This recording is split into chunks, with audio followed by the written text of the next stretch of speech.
Yeah, Tenacious D is one of those things, like, once things reach a critical mass of being liked enough, I'm just like, I can't possibly like it. It's like The Witcher. Like, I just refuse to engage with The Witcher because everyone loves The Witcher, and Tenacious D You is like play at the same level. Fate Grand Order, literally the most sold out anime of all time. But I never talk to those people. To me, out in like California, nobody plays FGO. What? Like, I don't know anybody else that plays FGO. It's just me and Tom Cruise, and that's it.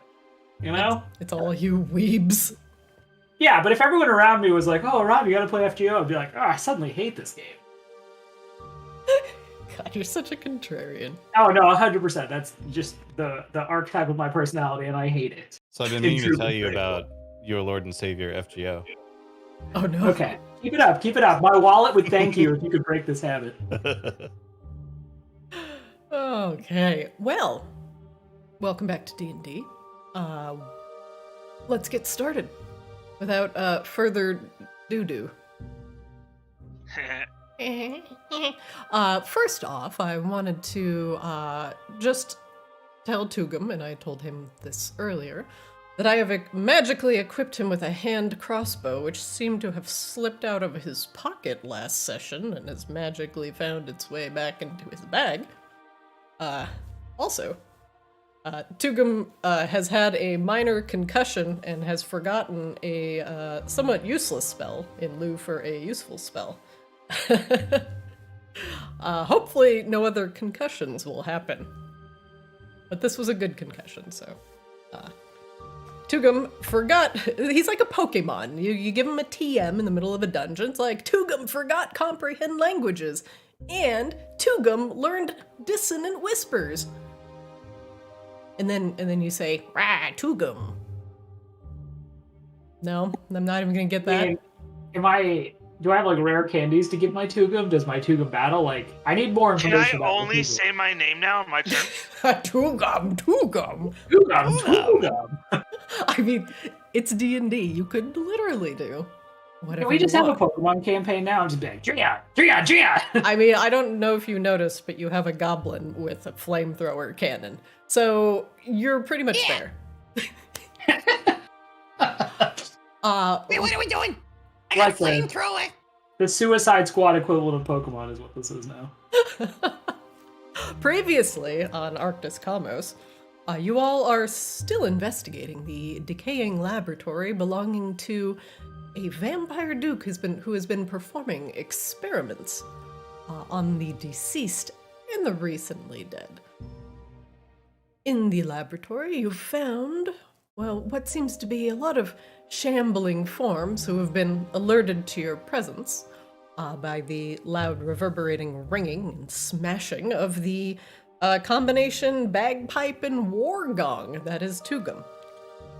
However, further down into the laboratory, you have discovered that the monsters perhaps have not been alerted to your presence, and as you discovered a treasure chamber that had a mysterious cloak sitting on a rack.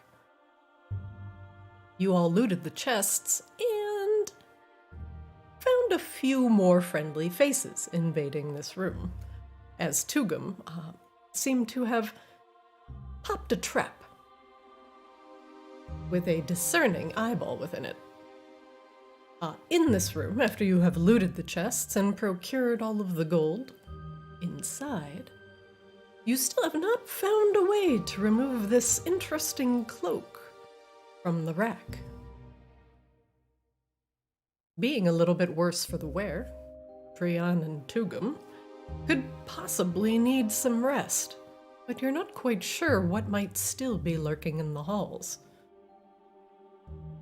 What will you decide to do from here? I guess we'll find out. You may begin.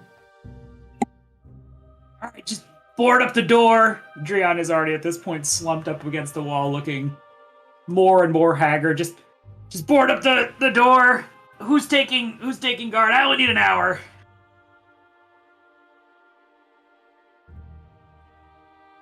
Does anybody decide to stand watch? Or is everybody going to decide to take a short rest? Hey, I can watch for an hour because my flamethrower is gonna go away anyway, and I kind of want to see this thing through to the end. I can stay with you, Kozlo. Tugum, you actually have an ability that can facilitate the healing of your friends as they rest. It is called the Song of Rest. And if you'd like to sing your friends a little tune, they will heal more as they rest here in the room. I don't see that ability. If you double-click your character sheet and you click on what I believe is features? Yes, it's on the bottom of features. It's called Song of Rest. If you click on it, beginning at second level, you can use soothing music or oration to help revitalize your wounded allies during a short rest.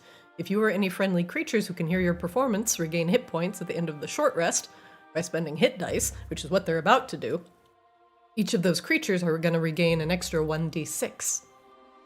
So they'll have to spend less hit dice in order to max out their hit points during the short rest. Basically, a short rest is a time for you to regenerate hit points. Okay, well then I'll cast Song of Rest. All right, it's less of a cast and more of a constant singing. As you, well, I won't do it for you, I'm but... hopping all around. I'm a half-orc. Gonna sing this song better, get some wah-wah. I'm a half-orc and I'm singing this song to you. Oh, is that a cape? I'm gonna rip out its... Can you just do Forgot About Dre for an hour straight while I rest, so I can rest better?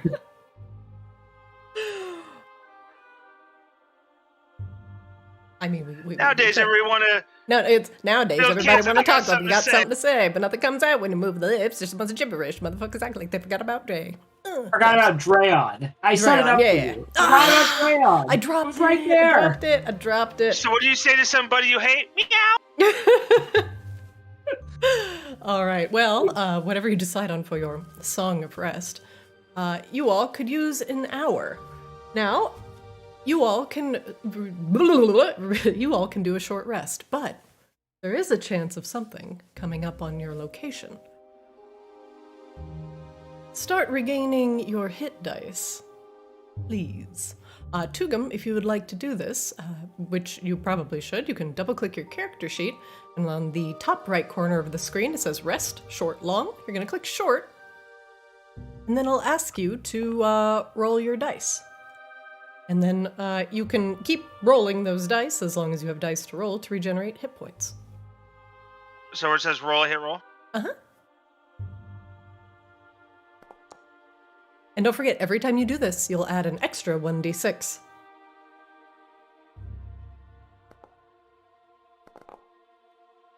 I mean, do I want to do this all 4 times?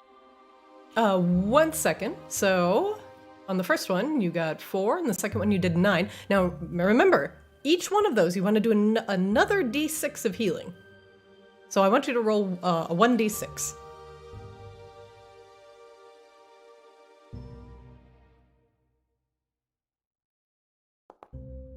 Okay, you'll heal 4 more.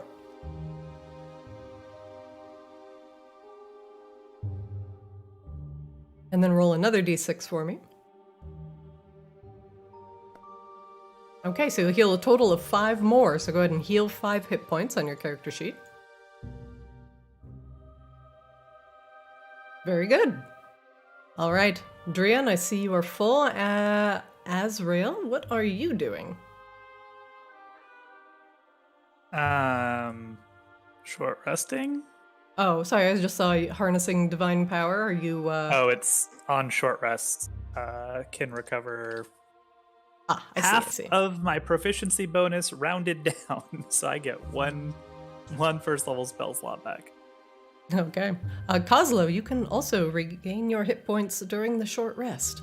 And you will be... I thought I was waiting for everyone else to do it because I was watching the door. You will be also watching, so I'll have you regenerate your hit points, and at the end, we'll see if you notice anything walking down the halls.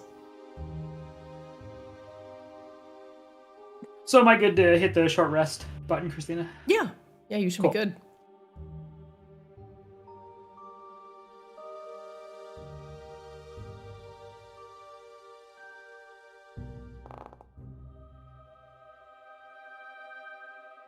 All right, it looks like the light was extinguished in here as well, so everybody is working on dark vision right now. Yeah, that was Azrael's channel divinity. It goes down. All right.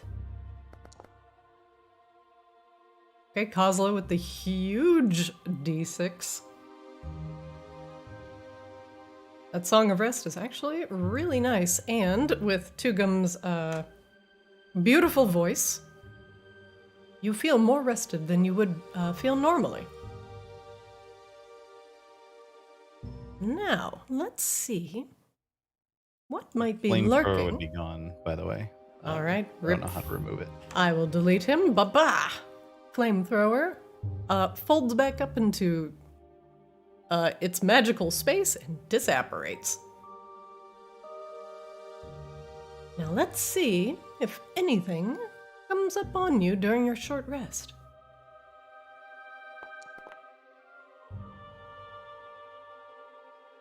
And Kozlo, as you keep an ear out as your allies rest, make me a perception check, please.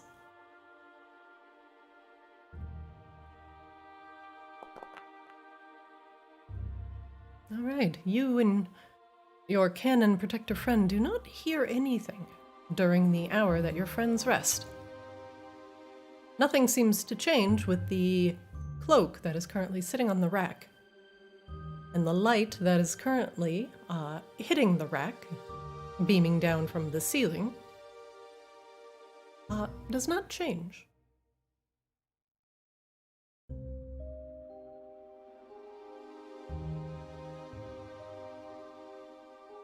What do you all do?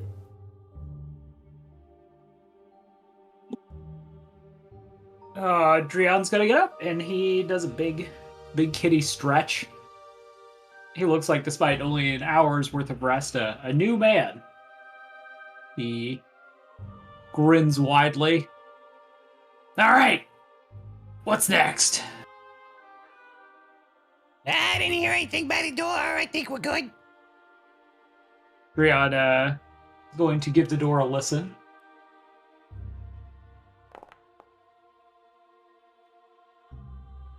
All right, Drion, you listen for any signs of, well, anything on the other side of the door, and you are met with silence.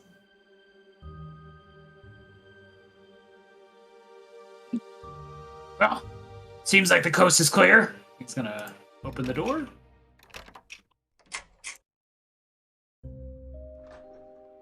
And the door opens and extends back into the familiar hallway beyond. The corpses of the recently slain still remain there. There would also be a sound that goes off because Kozlo never removed his thing from the doorknob. Oh yeah, that's... Holy shit, there's someone coming in! Drion looks around, panicking. Oh, sorry, I forgot to turn that off. Drion looks at Kozlo patiently. Kozlo has clearly proven himself to Drion. Better safe than sorry. At least we would have known. He turns to Azrael. You finished messing with his cloak? Oh, I didn't really do anything with the cloak. Was I supposed to? I saw you looking at it earlier, and you did the moonlight thing, so I figured maybe you were interested in it, but... I mean, if you're not, we can just go. I mean, you could try to just poke at it with your long stick. I don't really fuck with magic, kind of a house rule, so if you want to do with that, that's all you. Well, I don't have a long stick, so I suppose not. Drion holds out his stick. Azrael just is it stares glaive? blankly at you. It's a stick. Do you want it? No. Alright, what I'm hearing is we're done with the cloak then. If you're Tuga done wants with to the reach cloak- for the cloak. All right, Tugum. You reach for the cloak. Your hand extends into the green light surrounding it. And, surprisingly, nothing seems to happen. And as your fingertips brush the cloak, it makes contact. And it is most certainly a cloak. You feel the coarse fabric underneath your fingers. And yet, still, death does not find you. However, when you tug on the cloak slightly, it appears to be stuck to the rack in a very peculiar manner. You cannot seem to move it.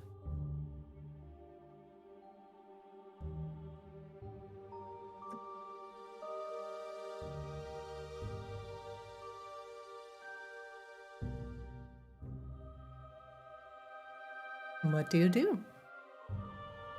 I attempt to remove the cloak from the light.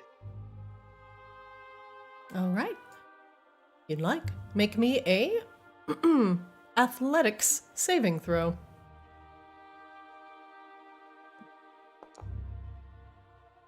Tugum, you're not particularly strong, and you grab the edge of the cloak and you begin to tug, and you hear the fabric stretching and straining, almost about to rip. Do you continue pulling? Yeah. I got this. All right. Make me one more athletics check, please.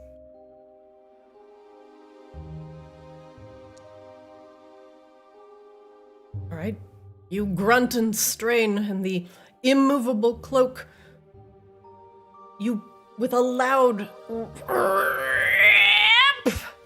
it tears in half, and you extract your half of it from the rack. How you guys like my new cloak? Just got it. Yeah, it's great. Yeah, this cause more property damage while we're here. The green light seems to dissipate as the cloak is torn. So, is half a cloak good? Dreon asks, legitimately confused. I don't know. I think it's going to make a nice cummerbund. A what? You've acquired length of green cloth. I got Alright. cummerbund. It's like a cinnamon roll. Oh, well, how's that going to be a cinnamon roll? It's a piece of cloth. I don't know what Tugum eats. Dreon stares. Alright, well, let's get going. And before we do, and he looks at Tugum and Kozlo, let's try to keep it quiet this time. Just going forward, like, we tried the other thing, good effort, didn't work, let's try something else. Yeah, that was my idea, by the way. Did we do a quiet thing? Yeah, it's a great idea, Kozlo. We should do it. I nod my head in agreement, and I take the green cloth, and I tie it around my head in a headband, and then I rub 2 fingers on the ground for dirt, and that makes 2 smudges under my eyes. Okay. John Rambo style. Okay, you are John Tugum Rambo. Ready for war. You don't know why, but Dreon seems to regard you more highly.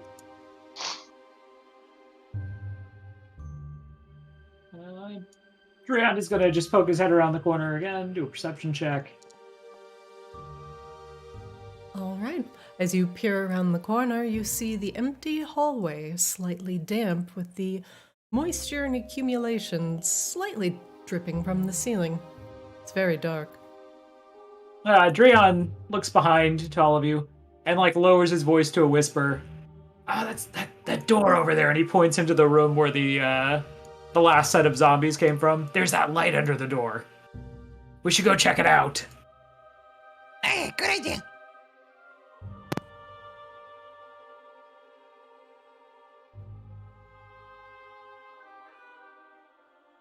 Kozlo will stop just short of it. Yeah, so does Dreon. I remember it was like coming from around the door, right? Like it was coming through from the other side. It is coming through from the cracks in the underside of the door. Dreon, you investigate. Yep, it's light.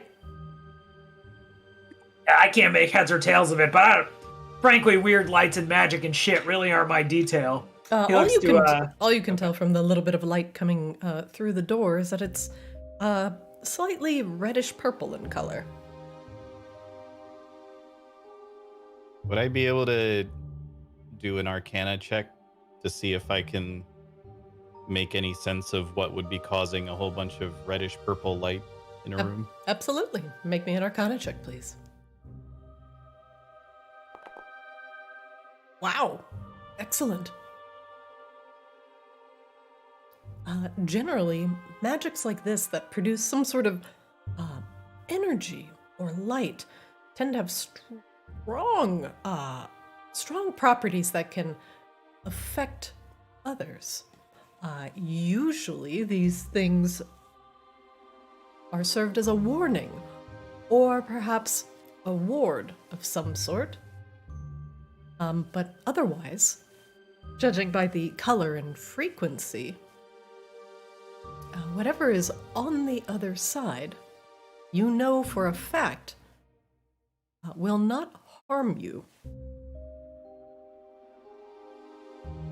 Alright guys, listen. I've seen this sort of shit before. I think it might be magic. Well, what kind of magic? Is it the kind of magic that makes your butt explode? I don't think so. I think that was the tacos. Alright, well, you think we should go in? I think it's probably fine. Might be some kind of ward or something, though. Might sound an alarm or something. Holy shit! Wait, we already did that one. He looks back to Azriel and Tugum. Opinions? Tugum looks at Drion with his new green headband and dirt paint under his eyes. He nods his head.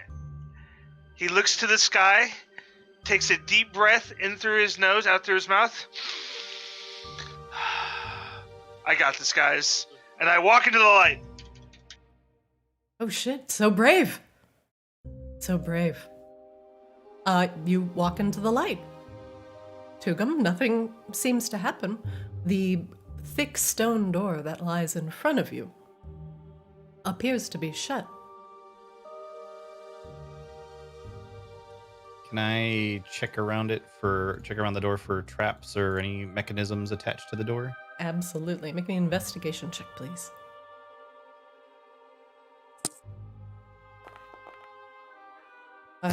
Oslo, you investigate the door, and aside from the bit of light coming up from underneath the stone, the door seems to be locked with a very simple stone latch, and you don't believe it's trapped.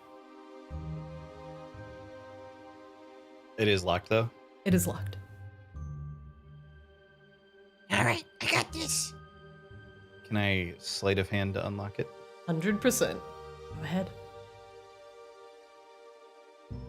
Oh, Kozlo, you do have thieves' tools, by the way. Oh wait, you're an artificer. You have the rightful tool for the job always.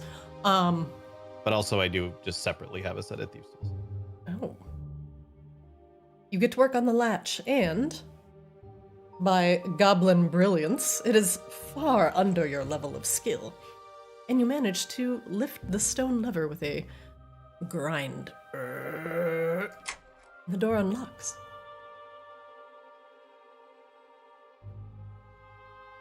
Alright, what do you think? Well, you opened it. Might as well go in. Oh, God! No, maybe might as well just hang out here for a sec. Inside this round chamber, it appears to hum with magical energy.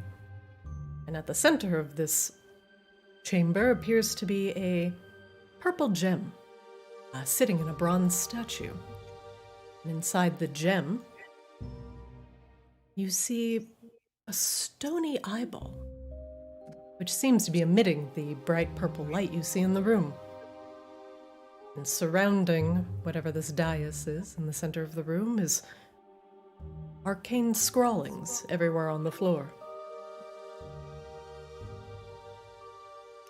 Sorry, the eye is in the gem? That is correct. Is it like an image of an eyeball, or is it literally there's an eyeball in the middle of this gem? It appears that there is an eyeball encased within this gem. Well, that's weird.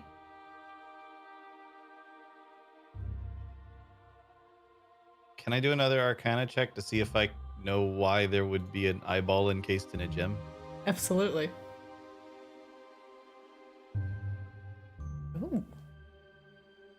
slamming on these Arcana checks. From what you can read in the floor, these symbols are absolutely arcane in nature.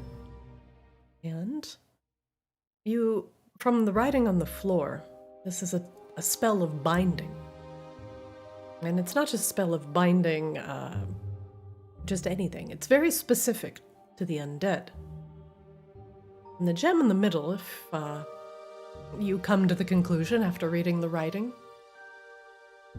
that this gem intends to bind undead to the service of a singular master.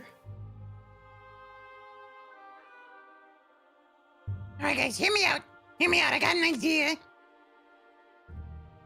Okay. So I think that gem with the eyeball thing is like some kind of, like, control thing.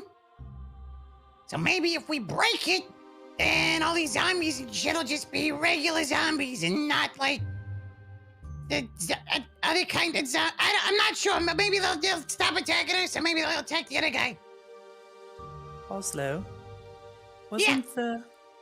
wasn't the door we found earlier said something about a master of the undead or something or other may pass? Maybe the gem is the key. Oh!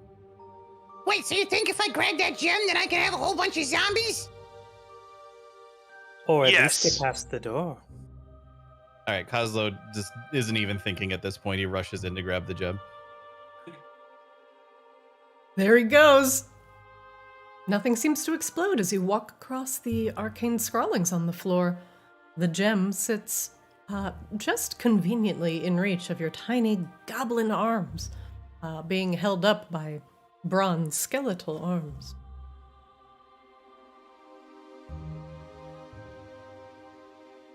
So Yeah, I'm Kozlo, watching this intently, almost confused by the fact Kozlo hasn't blown up. Kozlo is gonna pull a whole like Aladdin reaching for the magic lamp moment with the gem like reflecting in his enormous red eyeballs. So pretty. And he snatches it. All right, you lift the gem off of the arms, and the bronze hands holding the gem all curl up into fists as they no longer hold their prize. Oh god, they're gonna punch me! But nothing else seems to happen as you take this gem for your own. The light goes with you.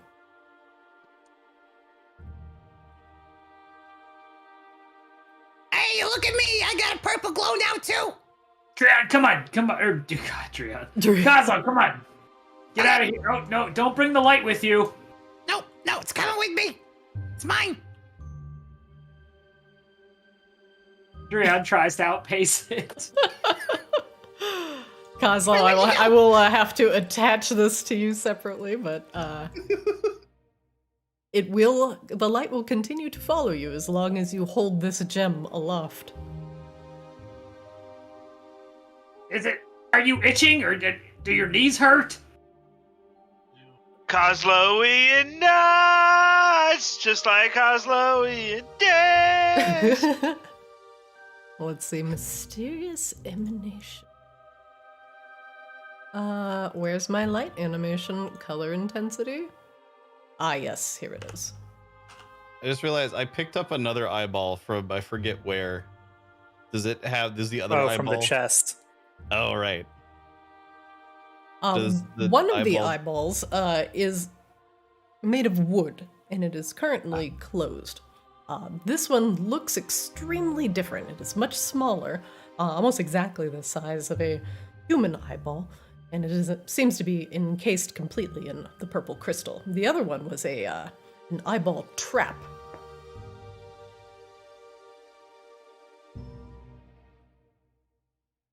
Should we return to the door then? Or should we continue down this other hallway?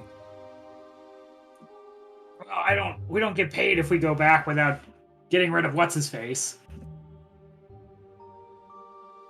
Well, presumably, what's-his-face is behind the door of the Master of the Undead or whatever. That seems like a place they'd put him. All right, let's keep going. Rob, question is it this direction or? Heads back the way we came. That direction we haven't gone, I don't think yet. Okay.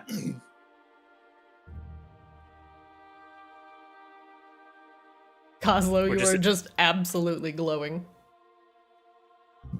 Coslow, that color is very pretty on you. Oh, It really thank brings you. out the red in your eyes. Why do these fucking magical things always have to glow with weird fucking colors?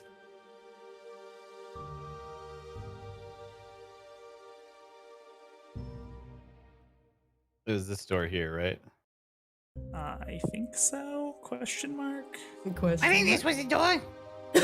Maybe. Oh no, it might be that one. I don't know.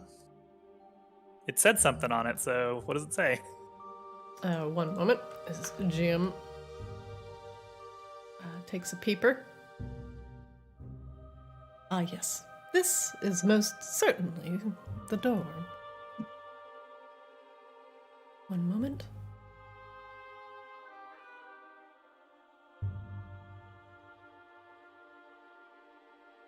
Rion mutters to himself, mutters something to himself about the element of surprise. From this particular door, this was the one that you heard a faint hum of energy from the other side. Drion was the one that pressed his ear to the door. This one is not the door that originally flared up with the purple light. I think it's further up here.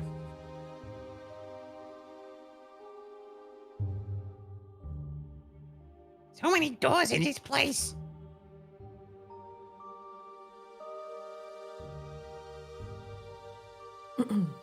There we are. All right. In front of this door, it has an inscription on it, carved in purple light. And it reads, "Show yourself to be the master of the decayed to enter the sanctum of the Creator." Tugum taps on Drion's shoulder and gets Drain to look back at him. Again, closes his eyes, looks to the sky, takes a deep breath in through his nose, out through his mouth. And then he pulls out his bagpipes and points to him like, huh? Huh? Trion looks back and starts to shake his head, but you can tell he's wondering if there's even a point to trying to play it quiet. Coslow, as the light of the eye and the light hitting the door merge together, they seem to resonate into a single pulsing beam of light. And you hear the door snap open, a mystical lock broken. Kazo will make a big show of Oh, great door of purple magic stuff. I beseech thee as thy master to unlock. even though it's already unlocked. He's just making a show out of it. And even if you add in a little click, click, Click. you make it extremely convincing. Would you like to make a performance check? Sure. Clap. It's incredibly convincing. Almost like you've tried to bullshit before, Goblin. I just want to note for party purposes, everyone in the entire party would be used to Kozlo doing shit like this all the time, so they would almost certainly never believe that he's actually doing whatever it is he says he is. I feel like Azrael would probably still clap, though. That's just my guess. Tugum is 100% an enabler. It sounds like it. Oh yeah, Tugum's got the gambler personality, so yeah. All right. Good job, Kozlo. That you very much are the lord and master of the Decay or whatever. Are we ready to go in? Let's see what's behind door number purple. All right. As you open the door, it appears to lead into a very short hallway, and it twists around the corner almost immediately. And again, the walls are so damp here. Why is everything so wet? Aside from that, the hallway is dark. Except for there's a little bit of light coming in from Coslow. Otherwise, you hear the sound of chanting, voices chanting, coming from down the hall. And perhaps a little bit of a glow from around the corner. Trian's gonna roll a perception check as soon as he starts hearing the chanting. Is he able to understand what they're saying or what they're chanting? It appears to be muffled. And what languages do you speak, Drion? Double check here. I think it's just Leonin in common. Yeah, I actually don't know how to check in the new one. Oh, let me double click on your It's in character. proficiencies on the upper right. Yep. Proficiency. Common and Leonin. Yeah. Okay. In a language you do not understand. Do you Leonin point it looks out? back. Yeah. How do I see what languages I have? If you double click on your character sheet and on the right side of your sheet, middle of the page, it says proficiencies. Very top, we'll say your languages, which is for Drion. Common, Orc, and Goblin for me. Common, Orc, and Goblin. You do not recognize the language either. Neither do you, Coslow. Azrael. Azrael cocks their head kind of creepily to one side to listen. Azrael. This chanting is in Abyssal. The chanting seems to be summoning a great darkness, a great undeath, to defy the laws of nature that bind. Something like that. Oh dear. They're really up to quite a bit of mischief in there. Drion furrows a brow. Do you want to elaborate? Oh. Summoning great darkness, things like that? Well, they might be distracted then. Maybe we could get the jump on them. Coslow, can you turn off the fucking torch? What? Oh, yeah. And Kozlov puts the gem in his bag. All right, Coslow, I will extinguish your light.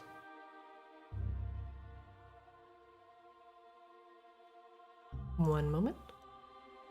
Light, 0. Boop, boop. The light that is emanating appears to still be coming from the door. All Not right, from any of you. I'm gonna go try to take a peek around the corner. Don't move. Okay. All right.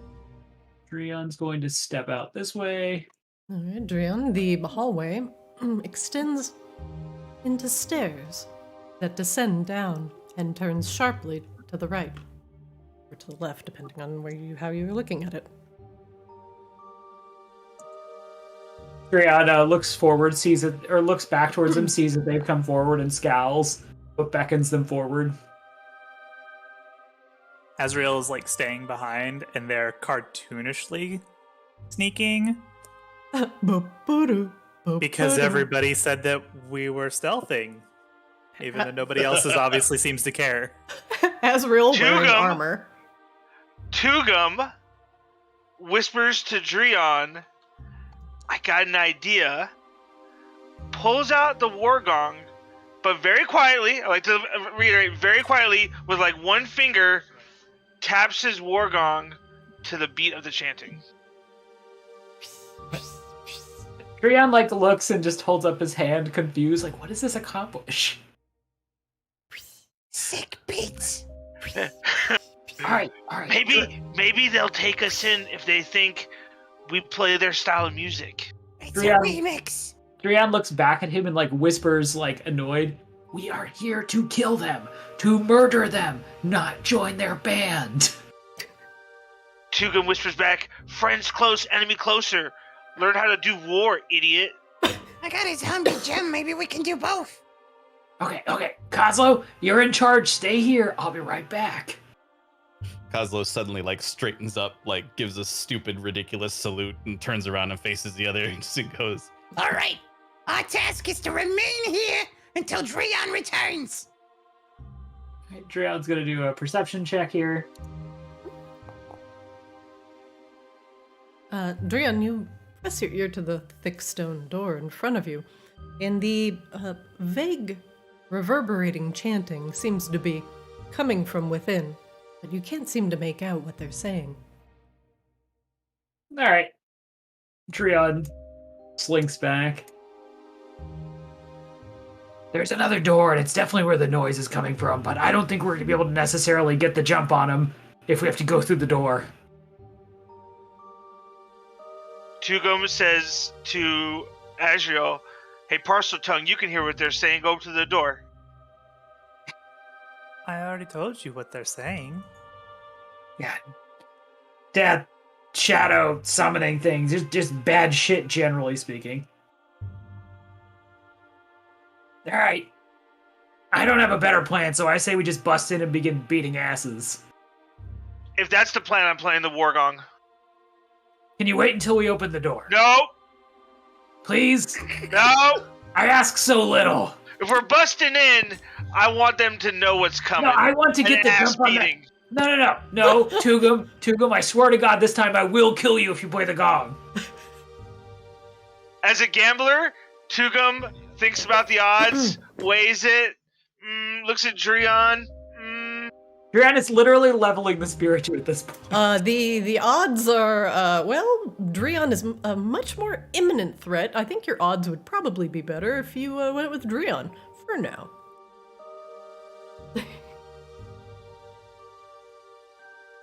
In a very, I'm 100% gonna betray this plan. By all means, Catboy, go ahead first. Why are you like this? Come on. I love the way this is going. Oh god. We're all going to die. How exciting. Everybody dies. Oh, except maybe you. But not everybody lives. Dang. Alright. Dreon looks back and whispers very quietly, are we ready? Alright.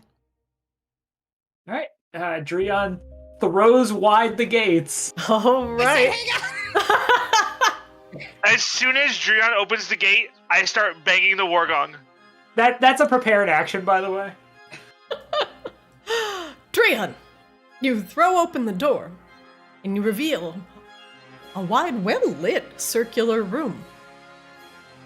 In the back appears to be a humanoid figure standing there, their back turned to you dramatically. They glance over their shoulder as you open the door. The harmony, the chanting chorus that you heard beyond, that you assumed was cultists, is most certainly not cultists. Whatever is making this noise appears to be an amalgamation of corpses, vaguely shaped like a dog. Its head was bent back towards the ceiling in an ethereal howl, but the howl that emanated from its throat seemed to be the crying screams of the damned.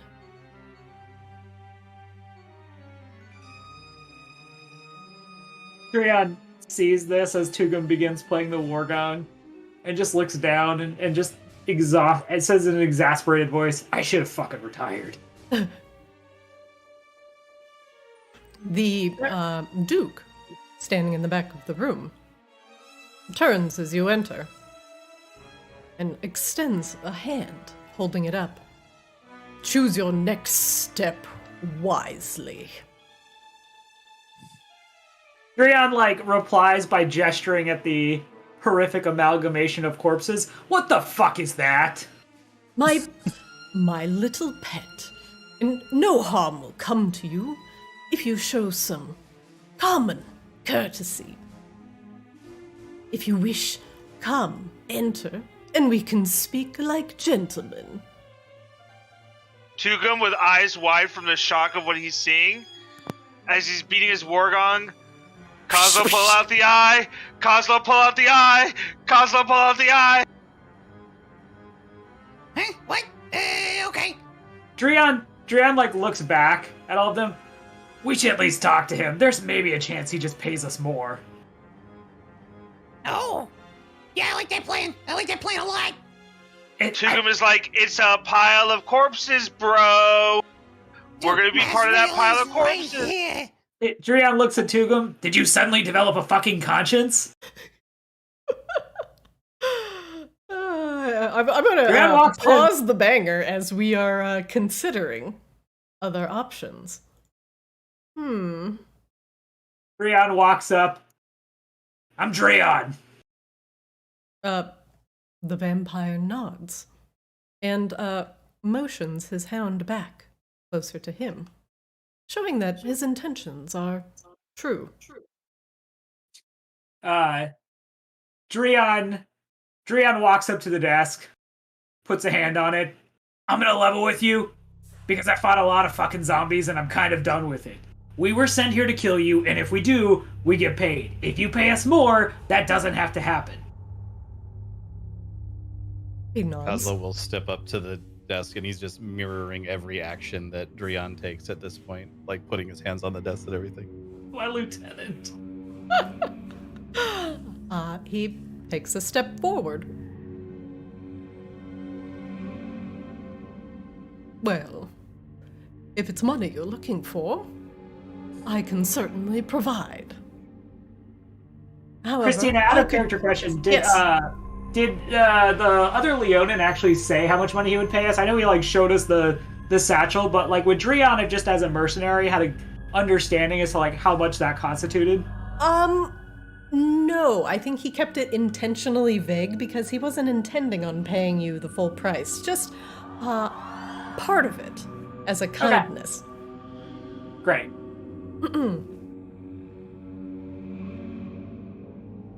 If it's coin you're looking for, we can certainly come to an accord. And in fact, he rubs his chin, I can provide even more for you, if you wish. Yeah, I mean, that is generally something I think this group is looking for, so again, it's just a numbers talk. If you can go up to 2,000 pieces total, we can walk away, kill someone else, do whatever you want. But I gotta be honest, there are people in Maginox who seem to want you dead. Understandable. And there are many people in Maginox I want dead. He smiles. It's a game of, well, who pays who more. You're not the first mercenaries to come across my laboratory I've had to pay off. And in fact, money is a simple motivator. But, he smiles, I will offer you not just money. I will offer you something more. He says, 2,000 gold, is it? Easy. Yeah. And I'll meet it. Each. He pulls out the chair and sits down in it. May I pet your puppy? He nods and gestures the corpse hound down. The corpse hound lays down. Tugum looks at Drian and just mouths the words, "What the fuck?" Drian ignores him. 2,000 apiece will do just fine. Did you want something else other than us to leave? No, I want your employ. You've proven yourself useful enough coming into my laboratory, finding me, and most assuredly putting an end to some of my experiments. Well done.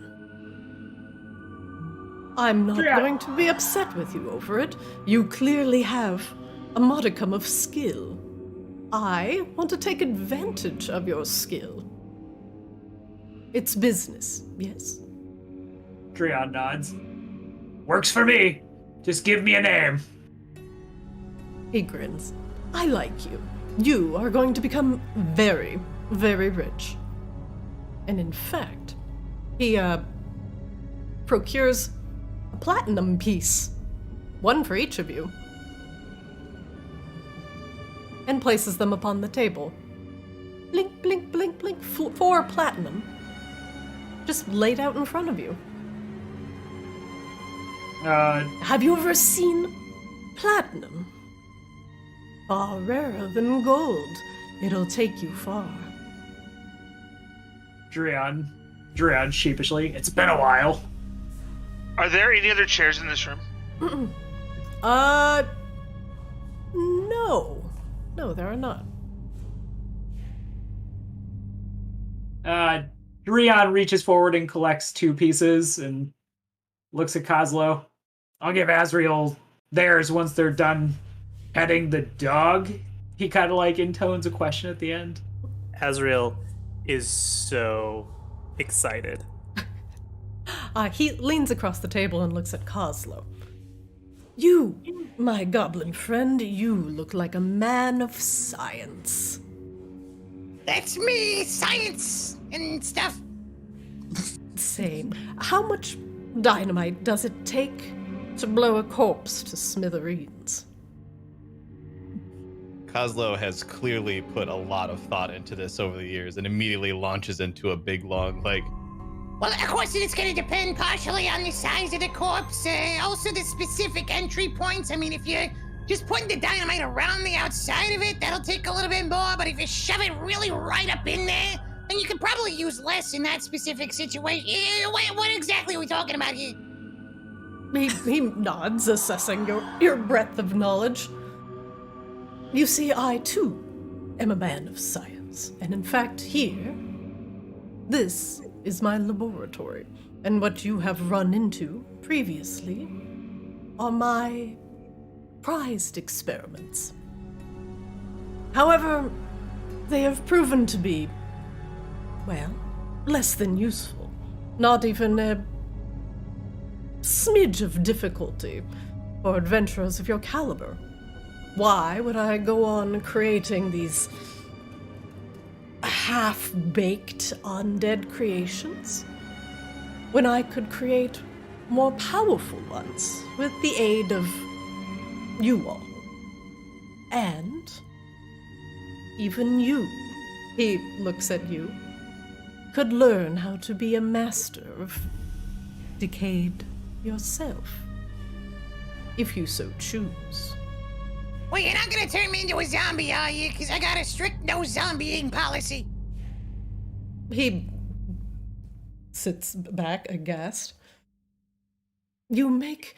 Zombie is such a terrible word to describe it. I say it's breathing challenged.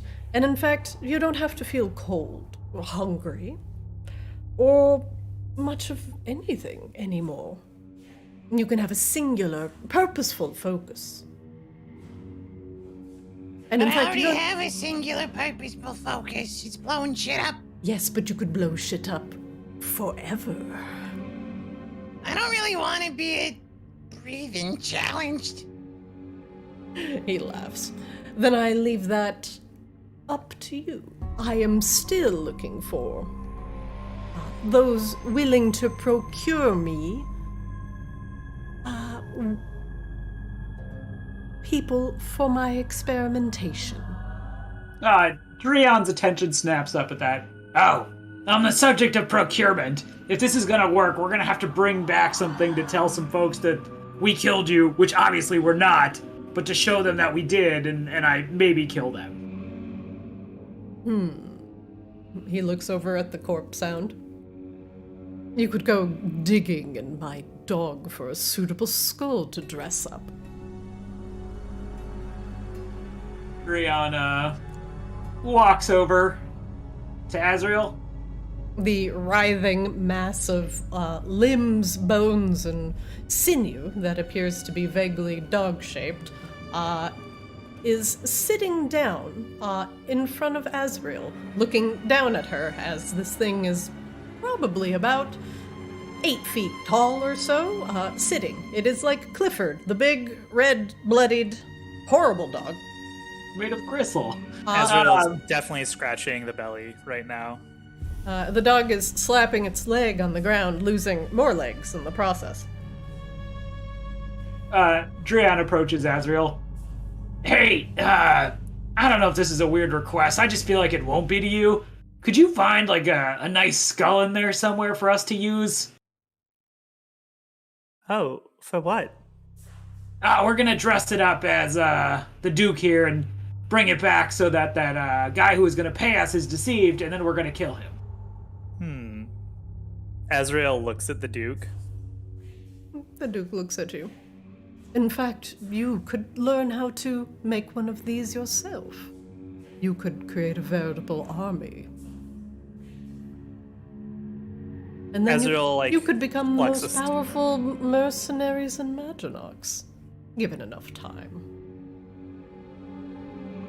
Azrael will try to pluck a skull and, like, hold it up, look at the Duke, look at the skull. Does the Duke have fangs? He has fangs and, like, longer, stringy hair, and it looks like his gray skin is pulled tight across his bones. Here you go. Maybe sharpen these teeth right here just a little bit. In fact, with someone with enough sleight of hand or even perhaps performance, could possibly dress up this skull to look more like the Duke. Convincingly so. It's arts and crafts time with corpses. Azrael goes back to playing with the dog. Actually, Azrael will take, like, one of the, like, leg bone pieces that fell off and, like, take it and wag it in front of the dog's face and then chuck it to the far side of the room. Bark, bark. I assume, did Azrael give the skull to Drian? Yeah, Azrael's not really interested in anything that's going on with you guys and the Duke right now, so Okay. they just handed you the skull, recommended you sharpen the teeth, and went right back to playing with the dog. Drian walks over to Tugum and Kozlo and, like, holds up the skull and looks at Kozlo and then looks at Tugum and then looks at Kozlo and looks at Tugum. Fuck, I don't know. Which one of you wants to try to maybe spruce this up to look like the Duke here? I'll take a stab at it. Alright.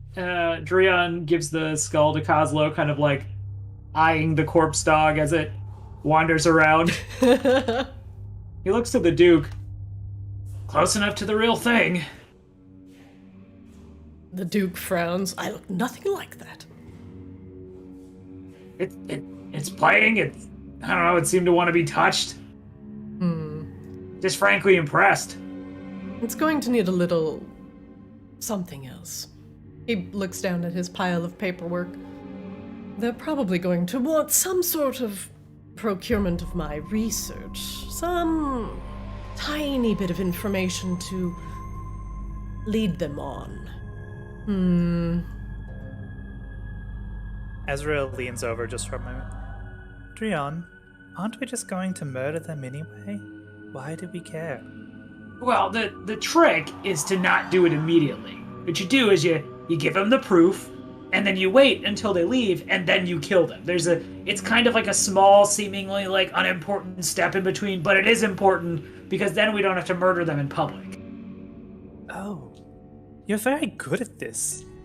Also, we might find out where to give more money out of them. I mean, that's gonna come off their corpse if I'm lucky.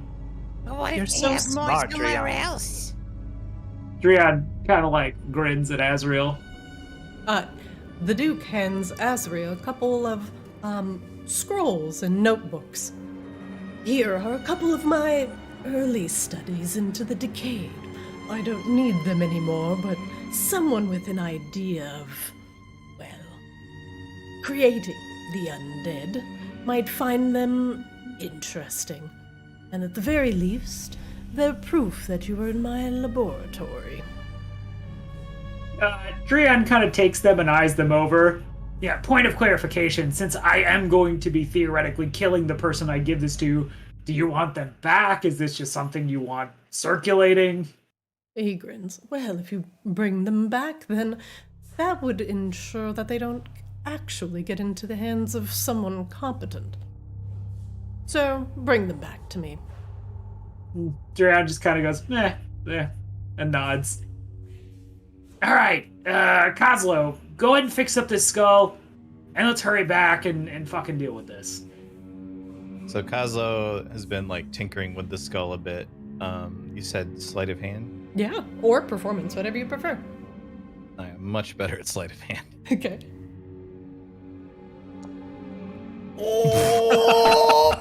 Much better at sleight of hand. I'm much better at sleight of hand, he says, rolling a 1, casually. But your roll was so bad I disconnected from the server. You killed the server! Kozlo... Okay, so you've got the skull, and then you've got, like a partial bit of hair that you don't even know where it's from, and then there's paper on the desk, and you're fitting everything together, and you knock over the glue, and then you roll the skull in the glue, which then is in the hair, which then is in the paperwork, which rolls on the tome, which now is a scroll on it. So when the Duke was speaking with Azrael, you all turn around as Drian mentions the skull, and Kozlo holds up. It's terrible. It's just glue and hair and paperwork all stuck to this skull. It's the worst thing you've ever seen. I don't think this skull's gonna work. I think Azrael picked the wrong one. Let's just move forward here. He looks at the Duke. I'm sorry. Can we get another one? You mind if we take another one? The Duke scowls, motions for the dog. The dog shakes himself as if he's drying himself off, and 3 or 4 skulls dislodge from his body. And they clang on the floor. Kozlo, do better this time? Alright, Kozlo grabs one and attempts to do better this time. Now that the Duke has actually approached Azrael just stops playing with the dog for a moment, and they just stare at the Duke. Okay. Like, thoughtfully at first, trying to see if they can place his face, if they remember him. Okay. Is there a particular role that you're making for this one? I don't know. Make me a history check. Make me a history check. Azrael's trying to see if they know him from a past life.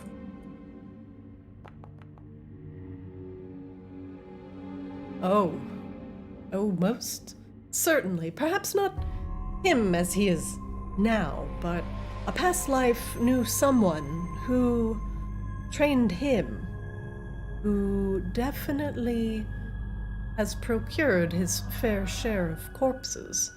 While he did not have a direct hand in your reborn resurrection, he most certainly was under the tutelage of someone who did. Azrael does not stop staring uncomfortably at the Duke.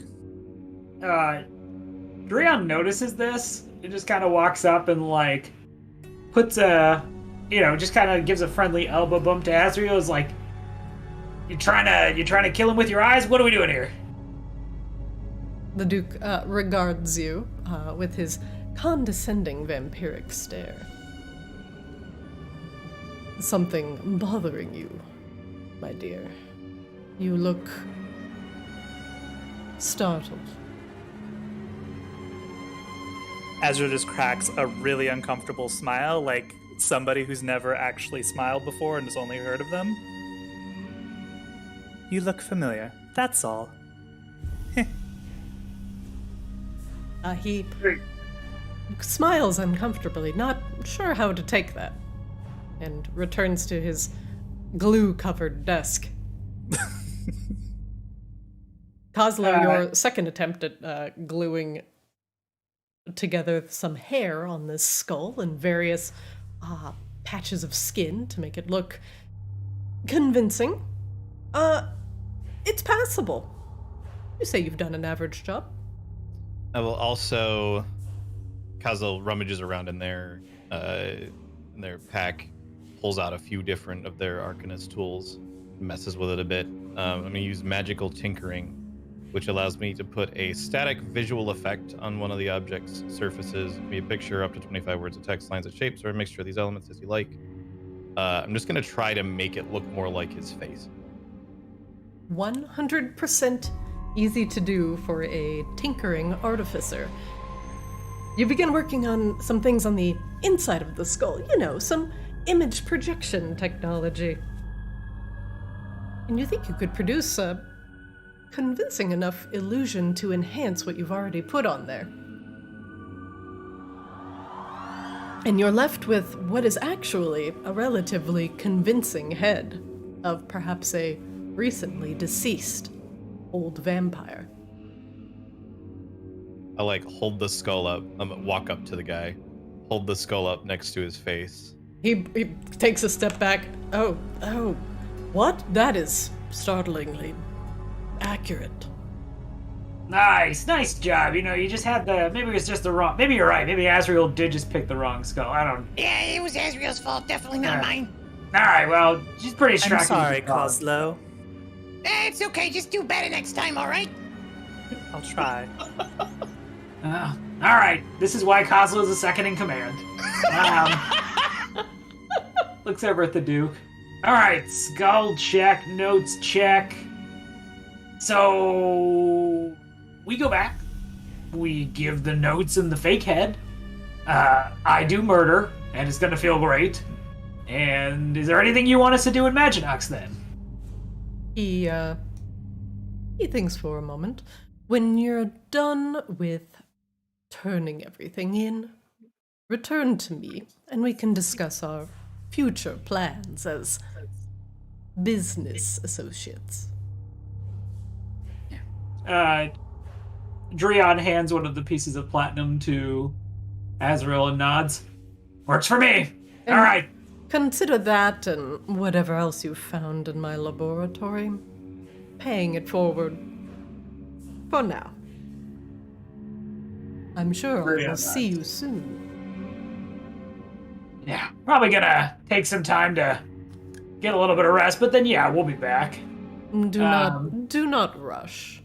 Your lives are short and fleeting, and mine is long. He laughs. Dreon kind of looks him over. Not really sure what everyone has against you. You seem like a very reasonable guy, all things considered. He shrugs. Some people don't like the way I do business. He did call us a modicum earlier, and I don't know what that is, but it sounds rude. Dreon rubs the piece of platinum together. Well, the way you do business just suits me just fine. He turns. All right, let's go. I grab my piece of platinum off the table. I get in his face. And I just walk away.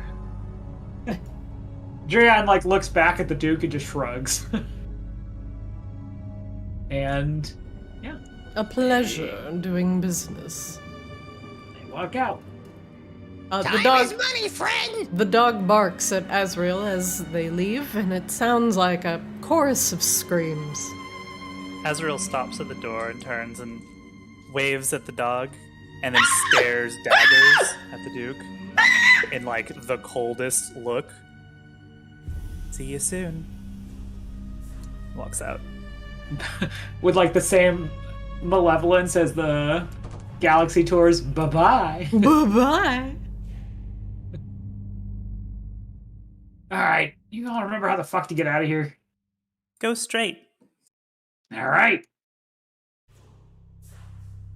Yeah, that's what my therapist said. How's that working out for you? Huh? Did you do it? What? Go straight. Oh. Why would I do that? Never mind. Oh, geez, Tugum knows his way around.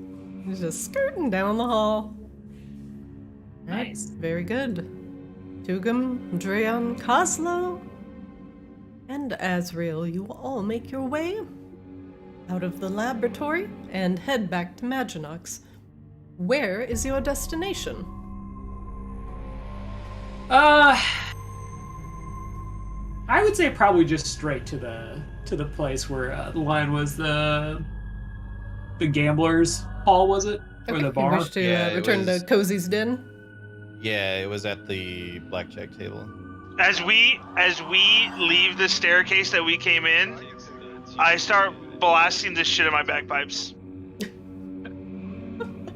A victory theme for the victorious heroes. Like, tell me it's like the Final Fantasy fanfare theme, but on bagpipes.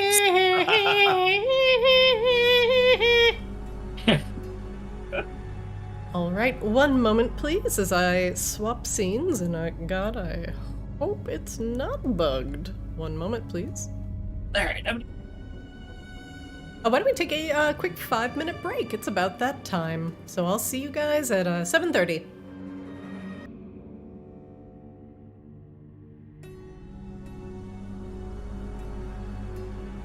Hi, hi.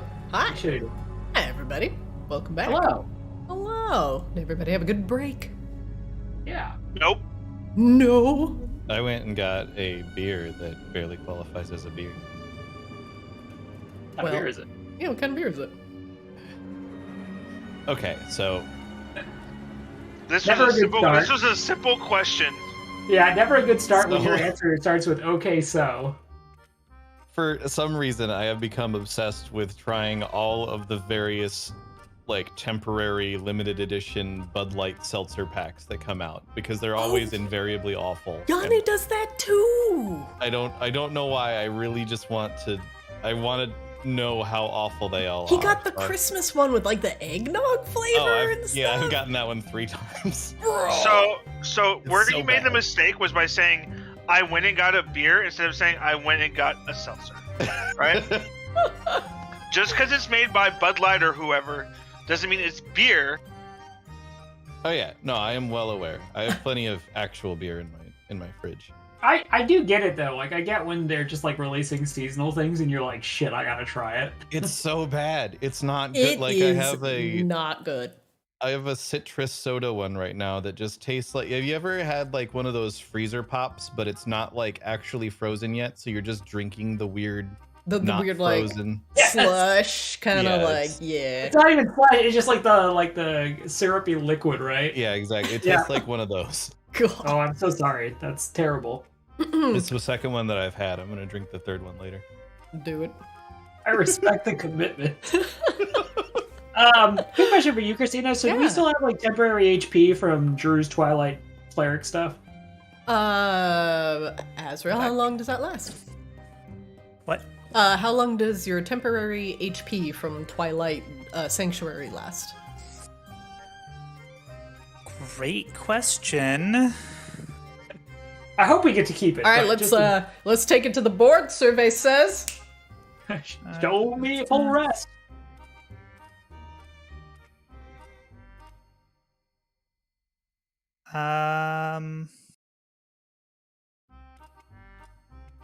Drian over here stocking up on temporary hit points. Azrael, Kozlo, give me temporary hit points.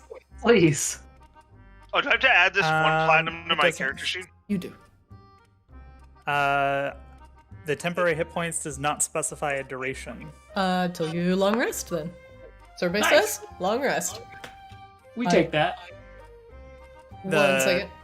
The Twilight Sanctuary has its own duration, but yeah, it doesn't say anything about the temporary hit points. Question: did we get just the one platinum, or did we also get 2,000 gold?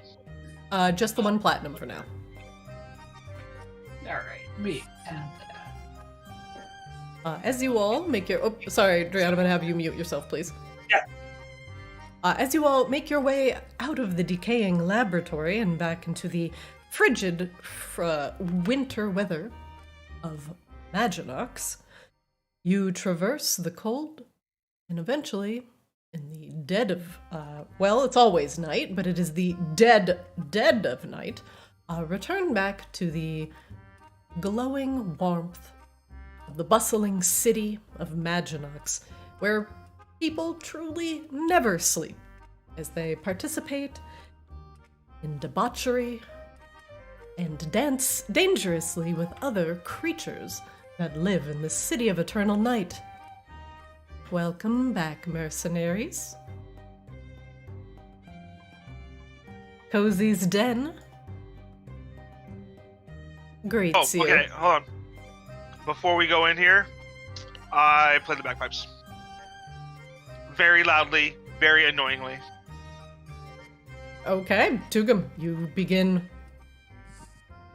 another stellar performance. Make me a performance check. Easy. Performance.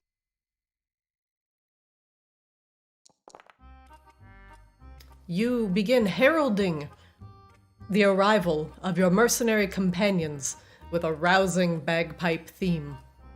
Your allies are emboldened, and they can make their grand entrance. I enter first. All right, do you herald the arrival of your brave companions? Everybody except for Dreon. I say, let's see here. As you pull back the curtain. Hear ye, losers! We have returned. Myself, Tugum, Azriel, Kozlo, and Cat Guy.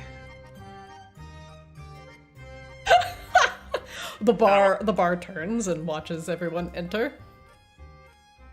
Oh, that was very lovely, Tugum. There is actually a rousing bit of polite clapping from the assembled.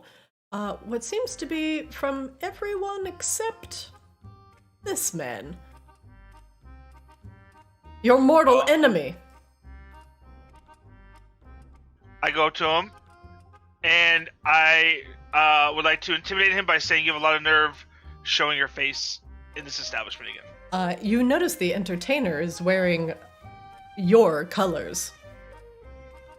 And trying to steal my look, I would like to intimidate him into leaving. Make me an intimidation check. Okay, what do you say to him? I thought I got rid of you the first time I was in here. There will not be another time. You weren't here, and I thought I could just, regale the people. If you were thinking, you wouldn't have thought that. I wasn't thinking. Kozlo's like looking back and forth between Tugum and the entertainer, and he just goes, Follow you and listen to my friend here and take a hike, pal. Oh man. The entertainer packs up his loot and what appears to be a small bagpipe on his hip and leaves. Can I steal that bagpipe from him? You can try. Make me a sleight of hand check.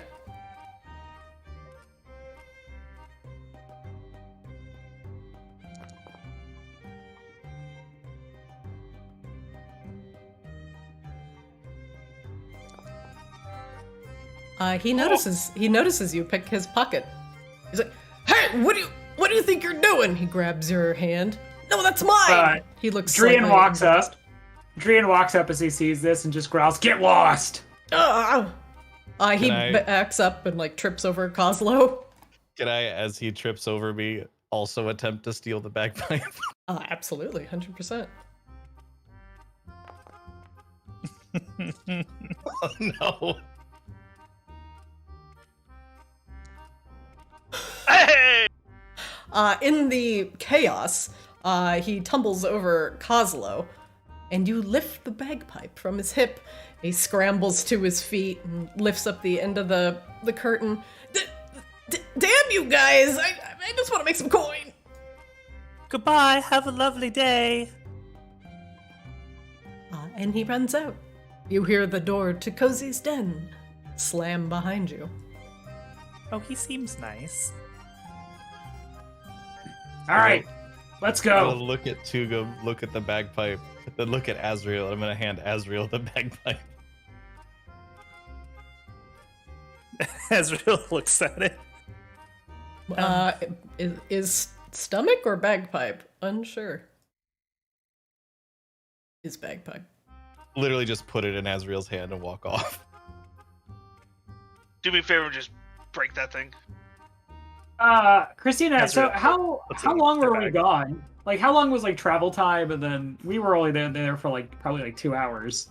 So let's see. You went in there. You short rested. So that's an hour. Came back. It was probably about 5 hours altogether. Okay.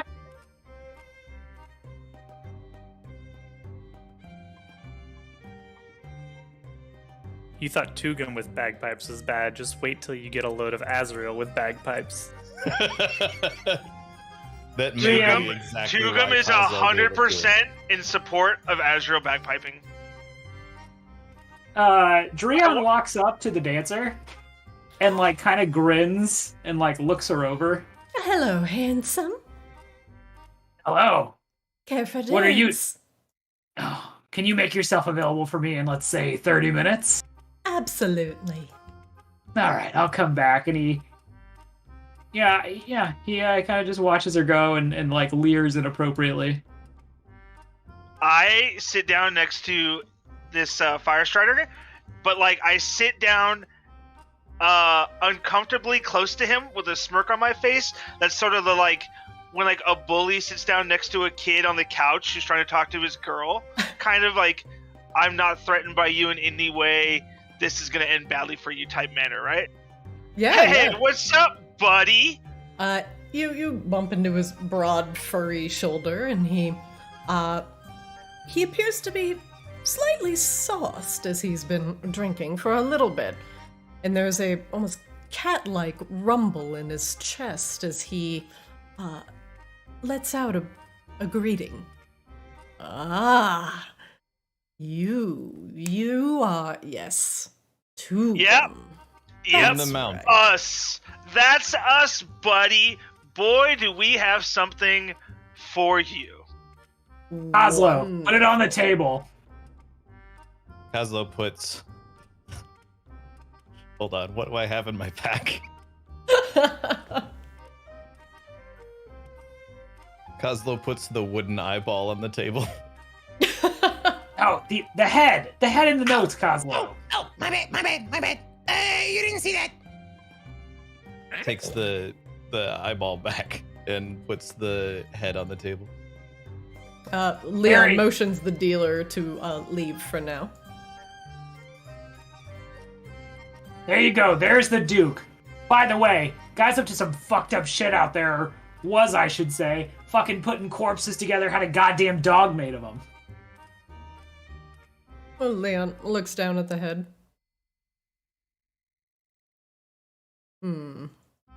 What, did you find anything else in the laboratory?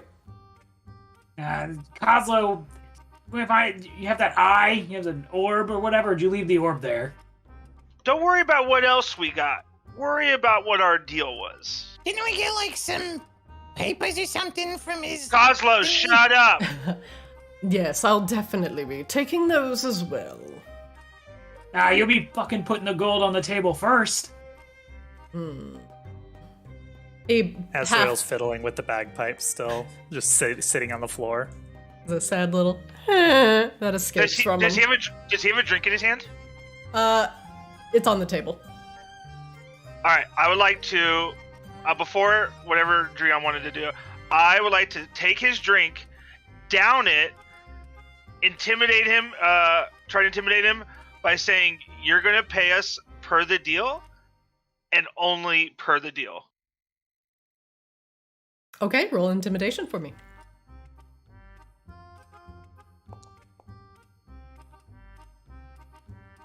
Leon looks at you evenly, not the condescending look that the Leonin is normally known for, but a firm look, an appreciative look.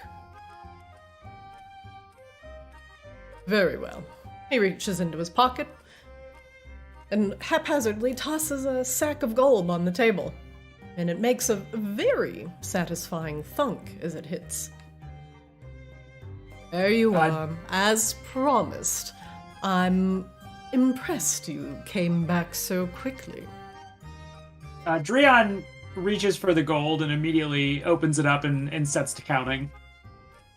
There appears to be 800 gold in the bag.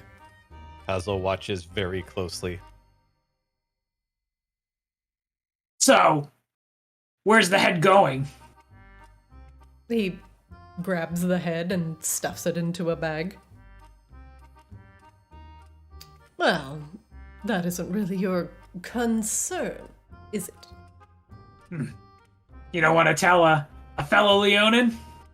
And give away my potential future work? Hardly. Where's the honor among mercenaries? He chuckles. You're a competition. Well, frankly, if you're still willing to be my foot soldier, then perhaps we could get these jobs done twice as fast. Be efficient. You know, he grins a wide set of lion teeth, band together like a pride. No offense, bud, but you literally had to hire us to do a job without you, so I don't see how grouping up with you is gonna do us any better. He laughs. Fair enough, but with me comes a fabulous reputation of being a stellar mercenary, getting the job done at all costs. Not all of us can sport the same history. Isn't that right, Drian? Drian, something snaps as he says that, and he walks over. And he actually is just going to take the butt of the glaive. Wow! So I'm basically just going to treat it like the bonus attack. And he's just going to slam the butt of the glaive into the side of his head. Wait, no, that's glaive +1. Okay, where's the bonus attack? Oh, fuck yeah, here we go. Kazo grins wildly and starts grabbing grenades out of his pack. Drian is going to use... Let's see. It is Maneuver's precision attack. Okay. So he's going to roll a d8. Okay. Nope, that is a d10. Let me try this. Oh, Jesus Christ. Yeah, so Drian swings it at him, and then you can go. And Leon catches the bunt of it, the blunt of it in his paw. And he looks at Drian. Oh, touchy. Did I touch a nerve? You've been talking a lot of shit here since we got... You've been talking a lot of shit since we got here, and I don't know what you think you know. But it's time to shut the fuck up. He laughs. I've chided you long enough. He says, go on. Sit. Do you want to talk business, or do you want to go outside? Drian, looks over at Tugum, Kazo, and Azrael. Kazo's just grinning with a grenade in each hand. Tugum is also grinning. Tugum is also grinning. Azrael is utterly perplexed by this bagpipe. All right, let's go outside. The knoll is like... The only thing I've seen so far that you're at... Yeah, Adrian says, all right, then let's go outside. The only thing I've seen so far that you're good at is sitting on your ass. Leon gets to his feet. He stretches. Big lion yawn escapes his mouth. Are you sure about this, Drian? Do you want to go back to Feronia again with your tail between your legs? Drian rolls the bonus attack again with the blunt side of the glaive. That hits. Alright, let me roll the damage. So as he says that, Drian just snaps and this time catches him off guard and slams him in the side of the head with it. Yep. Quick question. While he simultaneously does that, as soon as that hits, am I also allowed to do something, or do I kind of wait? You will have to wait, because it will depend on if we enter a combat situation or not. And your reaction will depend on where you fall in the initiative order. Okay. However, Leon gets cracked into the side of the head. Disconnects from the server, apparently. Oh, fuck it. Take that 5, damn.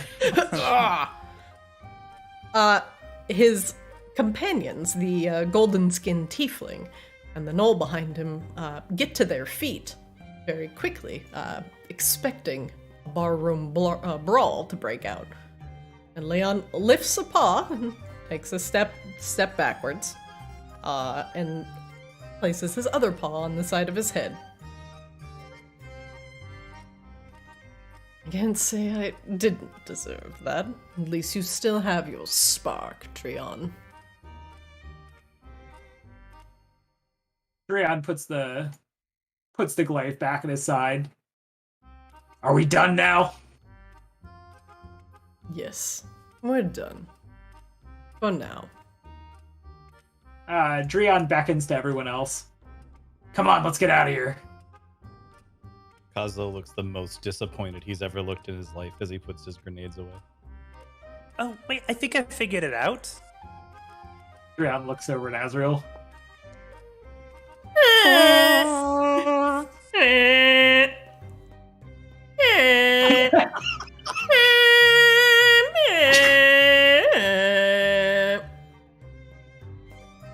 Drion actually looks kind of impressed. That's actually pretty good. Have you done that before? The Knoll clap. No, never in my life. Well, pretty good at it. And then You're a natural, kid. Kozlo, Azrael, Tugum, and not Drion. Make me a perception check, please.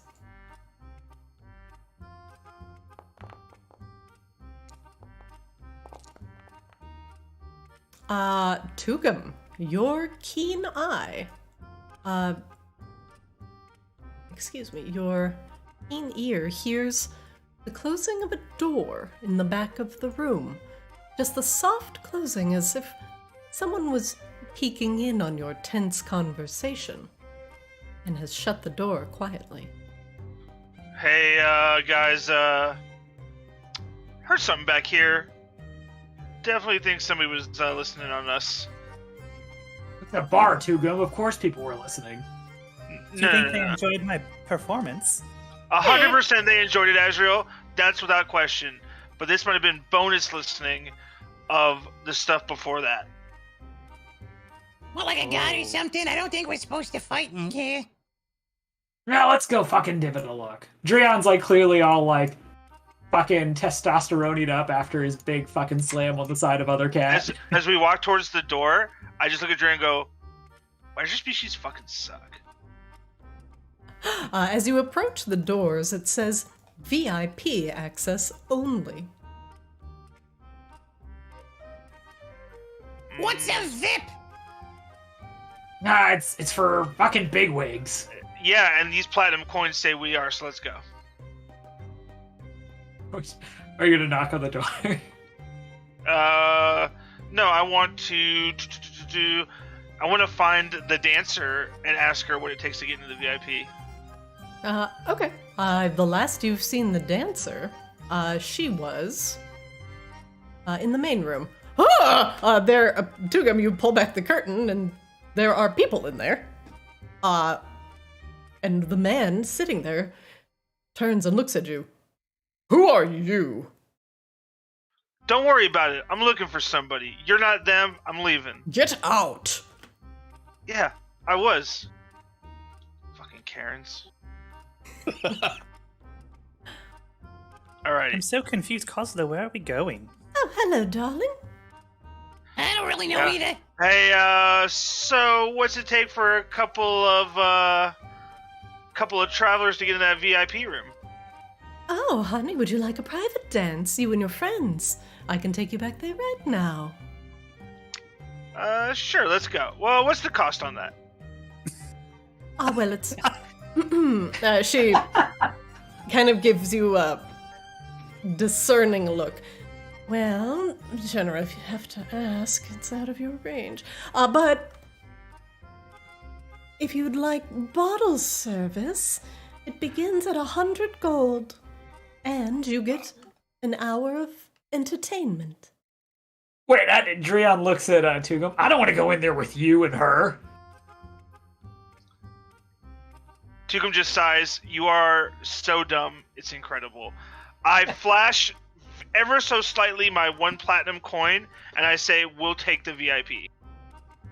Absolutely, dear. What would you prefer for your drink? Do you like exotic wines? Perhaps something strong? A rum, a mixed drink? Sweet, salty, sour? definitely don't want salty. That's more Drion's type of drink. I'll take some wine. Excellent. Whatever I had it last time I was here, the really strong thing, that. He wants the salty because he wants a little salt liquor. I'll get a fur ball. Let's go. Very well. As you're walking, Drion's just like, Tugum, what the fuck are we doing? She says to wait outside the room and until she arrives, and she will escort you in. You want to know what I was doing? Put your ear to this door and listen. Gonna listen. Drian, on the other side of the door, you actually hear voices. Multiple voices, in fact. And they appear to be talking about blood. They're talking about... Can I make like a history check? Is basically, or no, not what would a history? So Drian, again, mercenary background. Like this feels very obvious to him suddenly as he hears that what this is. Can I roll like any kind of check on that, or would that just be like inherent knowledge? You can roll a history check, and I can give you advanced knowledge on things. Okay. For some reason, my history check is actually a minus. Oh, it's int. Okay. Oh yeah, you're not very studied. Yeah, but he is studied on being a mercenary. Is there like any other thing I could roll, you think? Let's see. History What would about generally be like insight? local knowledge. Insight's usually to discern information about somebody you're looking at. Yeah. It would probably be history of some sort of knowledge check. Okay. All right. We'll just go with history check then. Advantage. Did you say roll an advantage, or you would give me some kind of advantage? No, just roll normally. Okay. Okay. At least the general gist of Maginox is that if you want it, you can eventually find it. Regardless of how legal it may be. But it does depend on who you know. At least the conversation behind the door seems to be covering the procurement of blood. Duran's just gonna kind of look around and look at Tugum. I don't know if we actually want to go in there. No, you don't want to go in there. I'm going in there. They're talking about blood in there. Yeah, and we were just in the fucking dungeon of a vampire. Just have your weapons ready, Jesus Christ. I don't know, fictional savior in Maginox Christ. I put my hand on like Drion's way to like lower it, and I pull out my bagpipes. Drian looks back at the dancer. Kozlo looks expectantly at Azrael. The dancer has a silver platter in one hand, with a chilled bottle of wine in it, and 4 very neat frosted glasses. She opens the door. Follow me, please. And she leads you inside a very nice room. First off, when you enter, you... Oh, wait. Sorry, not to cut you off. Right before we enter and she opens the door, I look at Kozlo and I say, Kozlo, no matter what you may have heard, there is no sex in the champagne room.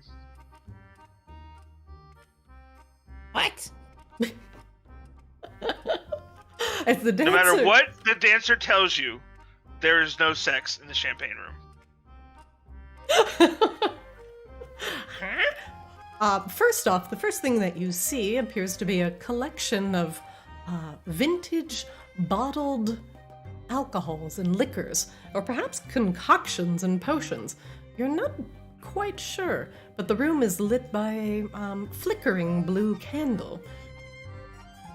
The flames of the candle only go so far, and the rest of the room to the south is in darkness. There is a single figure there, dressed in Maginox finery, sitting cross-legged, watching you enter with a curious eye, but she says nothing. The dancer motions you all to the north and gestures to the fine set of pillows and couches that are on the north side of the room. Here you are, darlings. Make yourself comfortable. I would very much like to, but I believe the game is currently paused. Oh, Jesus, I'm so sorry. I'm so sorry. There's a vicious pause enchantment. Drian as he was walking in, Drian gave the once over to the other person on the other side of the room and just fucking shakes his head. Kozlo looks around at all of the wide open pillows and then sits down uncomfortably close to Drian. After you're wrong, Drian welcomes you being this close. You are his lieutenant. The dancer places the glasses upon the table and fills them full. Drian looks up at the dancer and, in a low voice, "Who's that over there?" She looks behind her. Oh, I didn't quite notice her lurking there.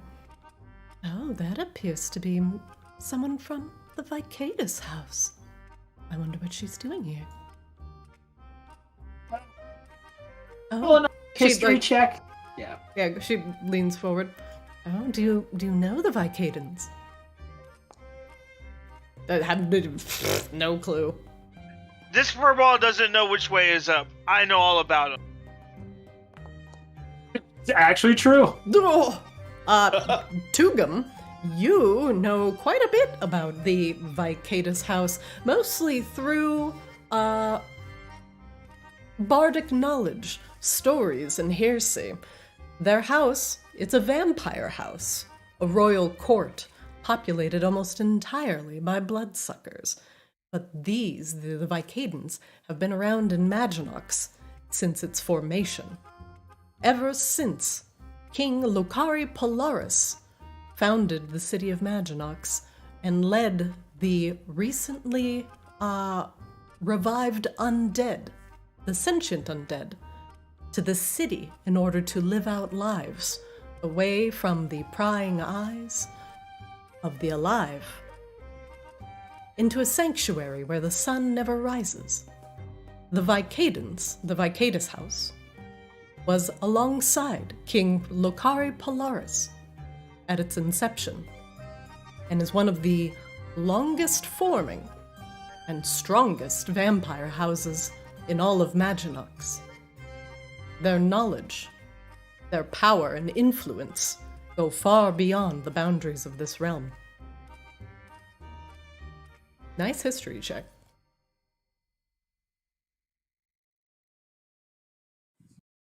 All right, I would like to grab my drink.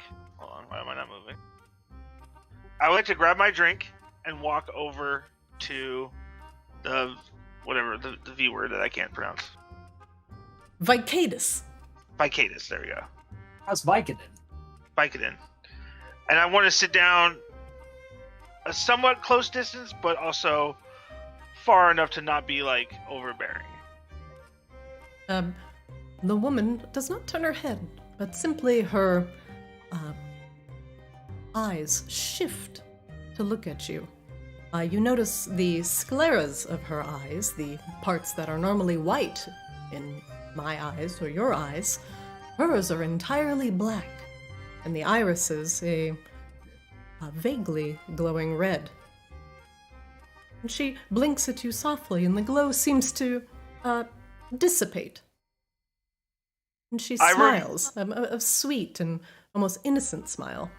She appears to be possibly about 19 or 20, youthful, her cheeks flushed red. A bloodsucker that looks 19 or 20 is clearly thousands of years old. So I remove my headband, which was made up of the robe, and I throw it on the table in front of her. She looks down at the cloth and back up at you. And what is this you bring me? Doesn't look familiar, huh? I yell for Kozlo. Huh? What? Kozlo, come over here for a second. Kozlo runs over and walks straight up to her.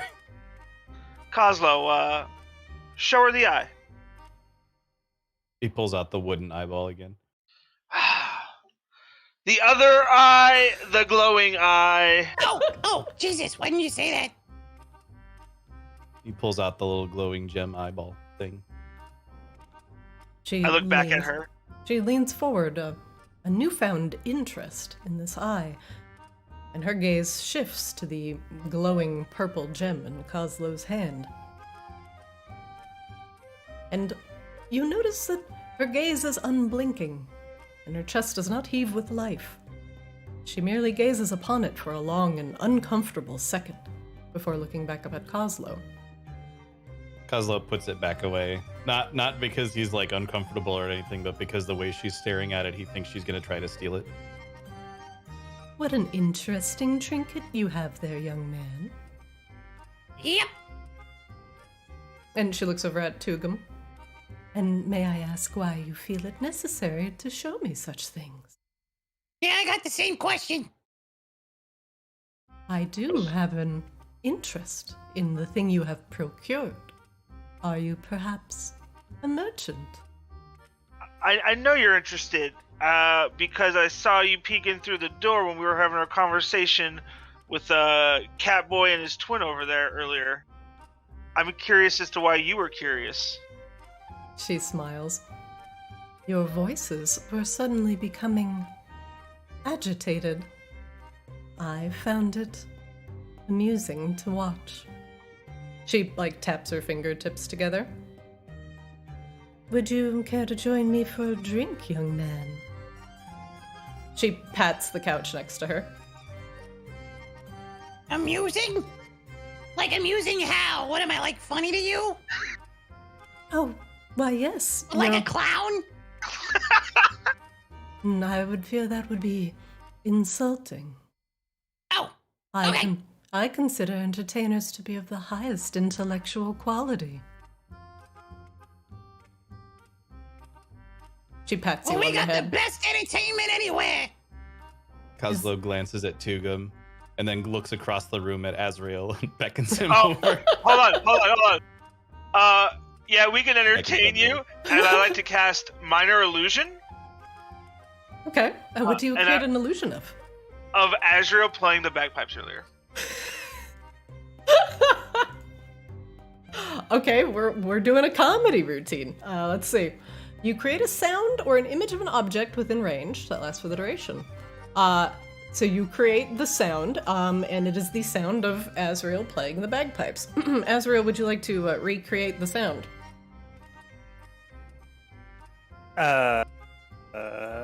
Tugum, you're like, check this out. Let's be honest. I thought I could have remade it from memory from when I heard it. Let's see. I assume that's Yes. what's happening here. Yeah, you But just to be create it from clear, memory. Azrael rolled really well on their performance check, but it was one note that they just held, and then maybe sort of changed a note at the end. So let's be clear about what just happened, guys. Oh, I know exactly what I'm Kozlo doing. found it massively impressive. So did Tugum. So, in a ha-ha, I amuse you kind of way. I'm gonna have you roll a performance check.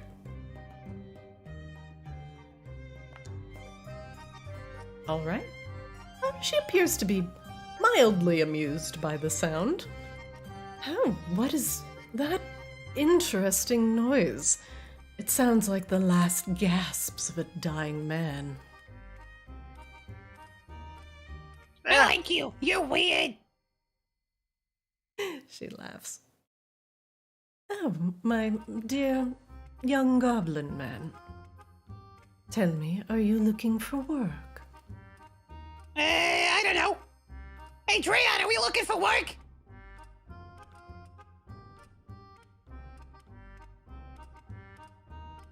Dreon? Dreon question mark? Hey, Dreon, I think you might be muted. Dreon appears to be temporarily AFK. Oh, nope. Sorry, I was muted. Dreon yells back while sitting, yeah, generally, yes, we are looking for work. Kozlo puffs his chest up a little bit and just repeats verbatim. Yeah, generally, yes, we are looking for work. Wonderful, wonderful. She looks over at Tugum. Come, why don't you bring your friends around here and we can talk business. And don't worry about the dancer you paid for. I'll take care of this round. Why don't you go over to... Ezra's just sitting upside down in the booth, like, kind of like blowing very small little notes, like toot toots out onto the bagpipe. Oh, I love it. I tell you what. Hey guys, we made a friend. I gotta grab Kate real quick. I help Freya. Be right back. He made a friend, and Drian gestures to the dancer. I tell you what. Okay, you well, want we to talk made another friend. Drian sighs. Drian looks at the dancer. I'll be back. The dancer keeps Azrael company. Aslo grabs whatever drink is handy and heads back over. The wine sloshes a little bit as you head back over to the mysterious vampire. Drian walks up to the vampire. Drian Stormbrace, nice to meet you. In honor, I'm Callista Vicadis. And he like stops himself before he says it. Yeah, got it, House Vicadis. Yes. Very good. He takes a seat. What was the name of the vampire dude we made the deal with? Sorry, Duke Talus. Duke Talus. Okay, so of perhaps rival. Can I do a history check on if there's any history between Vicadis and the other one? Yeah, absolutely. Alrighty, history.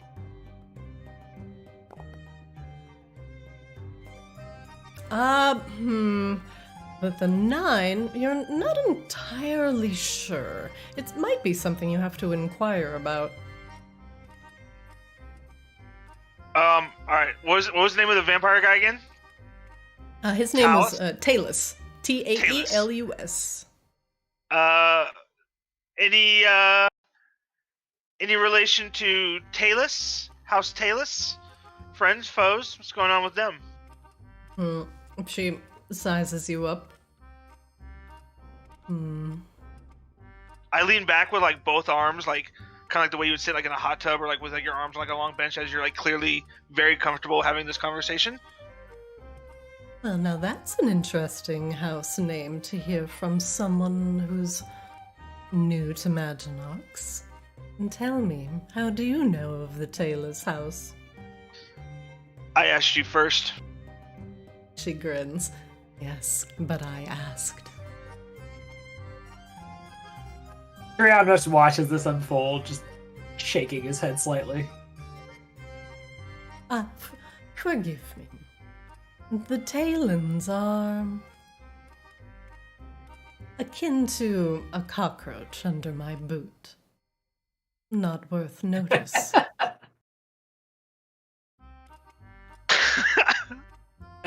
Anyway, we just dealt with one of those cockroaches, as you put it, and that's why it got brought up, but clearly House Vicadis is on a whole other level, so why don't we talk about that?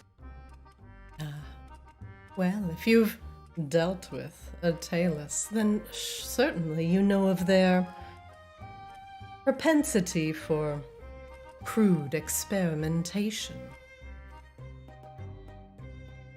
Drian stops and thinks about it. Gotta be honest, a lot of shit here seems pretty crude when you're a Leonin. She shakes her head. There are rules in Maginox. And the collection and collaboration of the remains of others that do not belong to you are... I interrupt her with the rest of the spiel. Like, yeah. We got that. But everything else... She looks at you and she says, silence. Tugum, make me a... Hold on. I have to actually look this up. One moment. Make me a wisdom saving throw. Wisdom. I just clicked the wisdom on the part here, right here. Saving throw. Okay, one more. Another one. No. Sorry, I have to. I have to roll.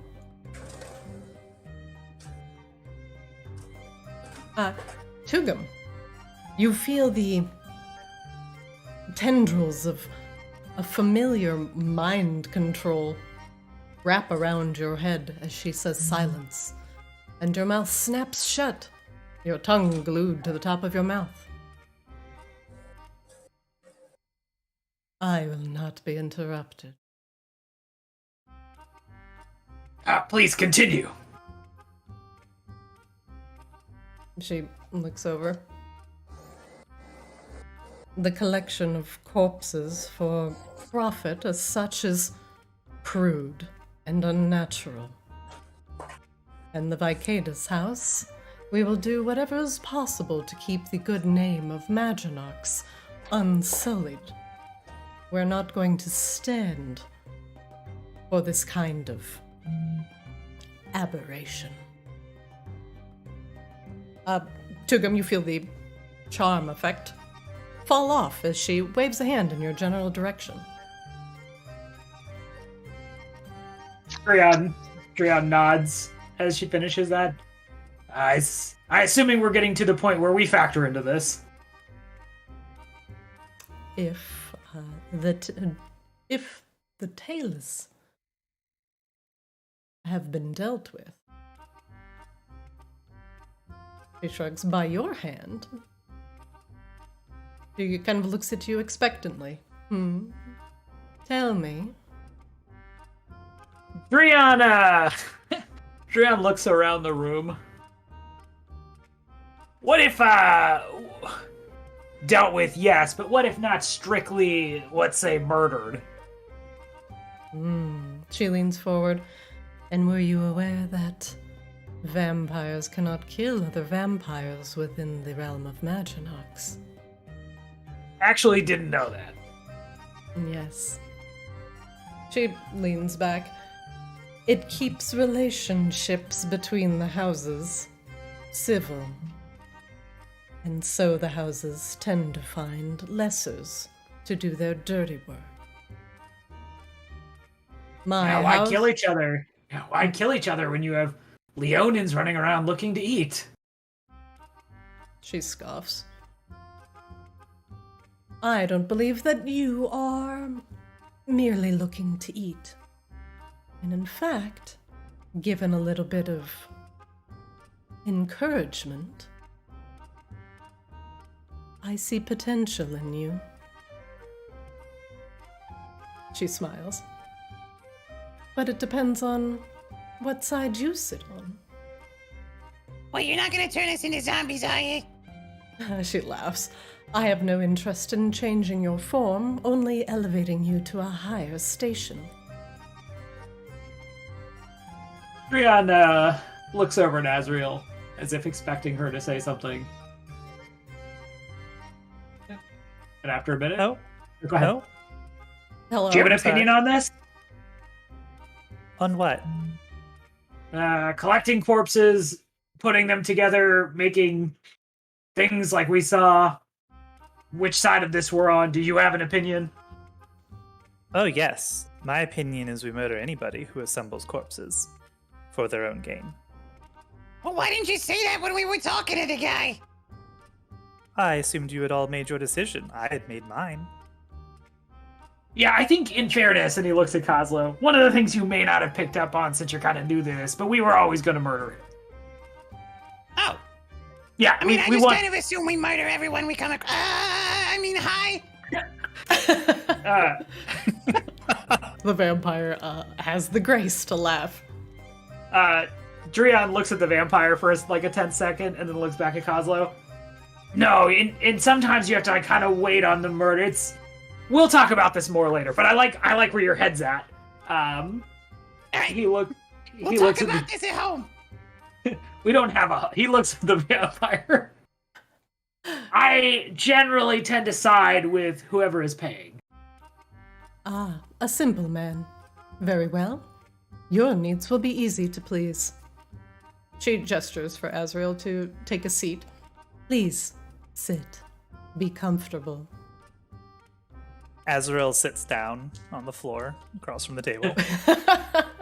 Your eyes peering over the end of the table. She kind of tilts her head to one side. If we ever have like fan artists drawing our character art, this is what I want drawn. Just Azrael looking over the table. Peepers? The vampire has the grace to have a pause in her oration as Azrael sits just peeping at her over the round table. Yes. Perhaps I wasn't specific enough. Very well. Let me bore you with a little bit of history behind Maginox, and then I'll let you make your own decision regarding your potential employment. Maginox, as you may have come to understand, is a city where one can, she presses her fingertips together, express their deepest desires and have them fulfilled accordingly. Maginox is ruled by great vampiric houses, whose goals are to increase the amount of tourism coming in and out of Maginox. For our great houses, sadly, as we are vampires, we are bound to the realm of eternal night.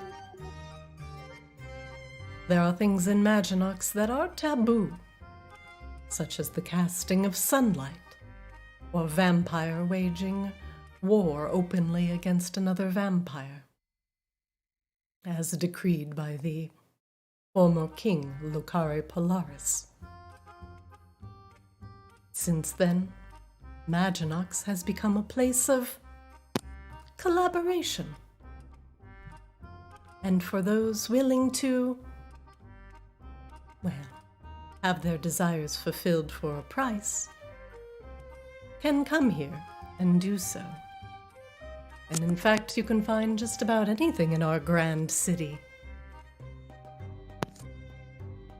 But we, the vampiric houses, aim to please, and we wish for those that visit Maginox to stay for as long as possible.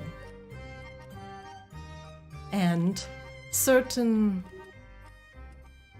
things tend to stymie or stall the flow of tourism into Maginox. Violence, fear, nasty rumors about the undead. We don't want any of this. We want a city full of delights, full of anything you can think of that your mortal body craves or desires. And if you wish,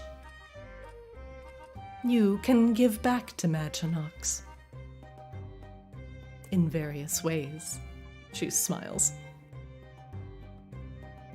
Now then, with that out of the way, you can understand how hearing you arguing may have caused some attention to be stirred. Fighting is generally looked down on in Maginox, and is put to a stop relatively quickly. We have an influx of guards, generally from goblins or from the drow, those that are willing to do the hard work and are paid accordingly. We want to keep the peace, to keep people happy, to keep them spending, to keep them staying. Tell me, are you all in the business of pleasure, or more in the business of pain? Why not both? She smiles. Most assuredly, if you wish to work for me, I can offer you both. Dreon just comes clean. Do you work with the people in the next room? What do you mean, work with? I own The lion. The lion? Okay. No. In fact, I own this place. Do you like it? It could use some Leonin women, if I'm being honest. Oh. Do you want? And also, it needs some better entertainment. She laughs. Would you like to own this establishment? Not really. Kozlo's eyes go very wide. Yeah. Yeah, I'd love to own this place. Finally get some good music in here. Exactly. I might need a little bit of, well, new ideas. Fresh ideas. Here's an idea.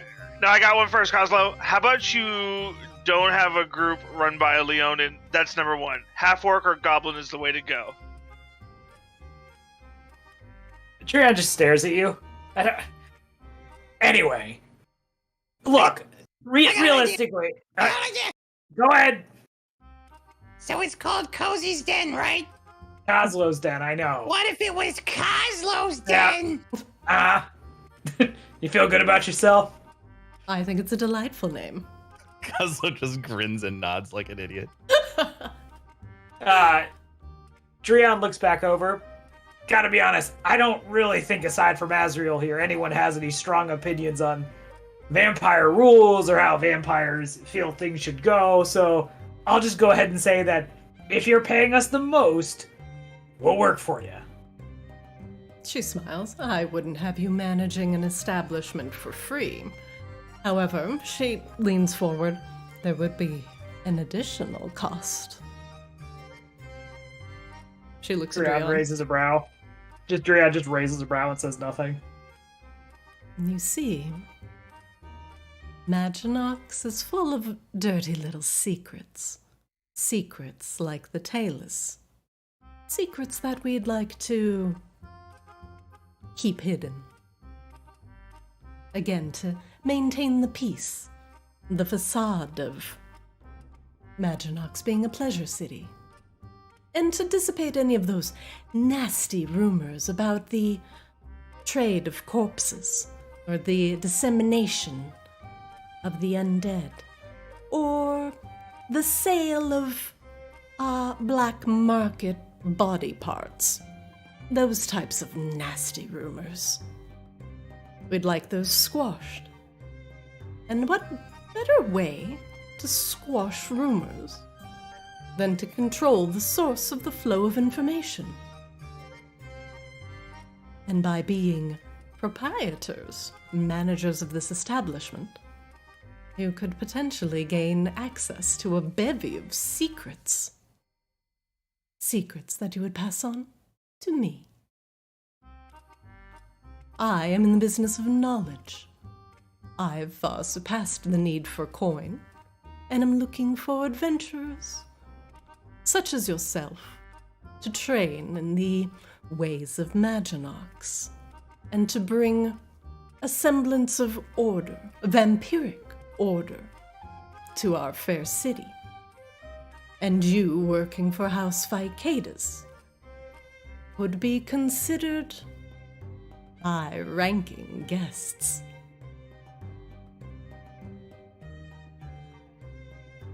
Drion pauses and kind of just searches the faces of everyone else around. It's not a bloody deal, as I'm sure you are used to, but it might lead to some interesting leads that may necessitate violence. Tukum looks at Drion with the death stare of, you are dumb if you think we're not taking this deal. Maybe it wouldn't be so bad not having to make a living out in the field all the time. Not young anymore. And you mentioned Leonin women. Why, I think that would be a fine addition to this establishment. Why not? As long as we get to go out sometimes and rough people up. Most assuredly so. But it seems you have a bevy of experience behind you. Why, this small green young man. Look at his sharp eyes rolling on the sides of his head.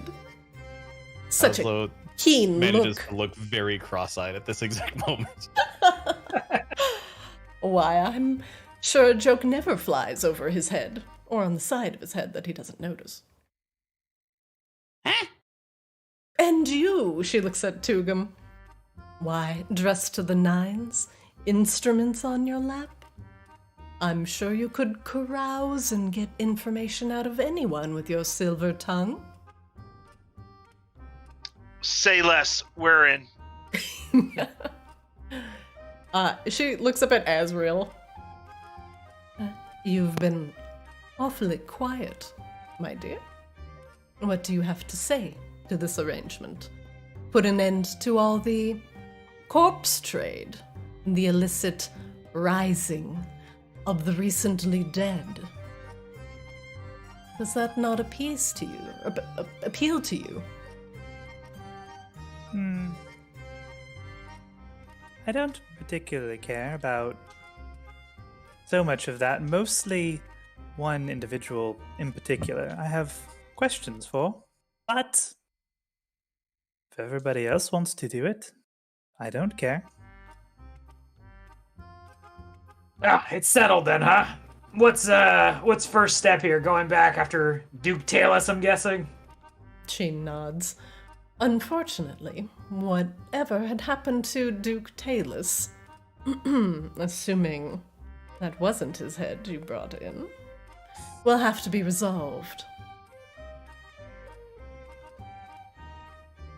That can be resolved, but I might need help resolving something else myself.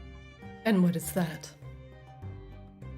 I need those out there to end up in a place with no guards, if you take my meaning. I see. And when would you like this unfortunate occurrence to happen? If they haven't left yet, preferably sooner. I'm sure we could find a way to keep them around, even if they desired to leave.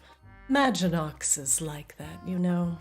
There's always something to do, something to see, eat, experience. She laughs. Sounds like we have a deal then. Very good. Before we get started, though, we're going to need a little bit of starter coin for some supplies. And what is it? What are the supplies you need? I just wanted money. Does he say that in character? No, I don't know. We need help. We need to get more supplies for our little green friend here to build a bigger cannon. Wait, I can build a bigger cannon? First off, before I start filling your pockets with coin, let's resolve the little problem we have with Duke Talus. And I want you to bring me his heart. Be surprised if he has one.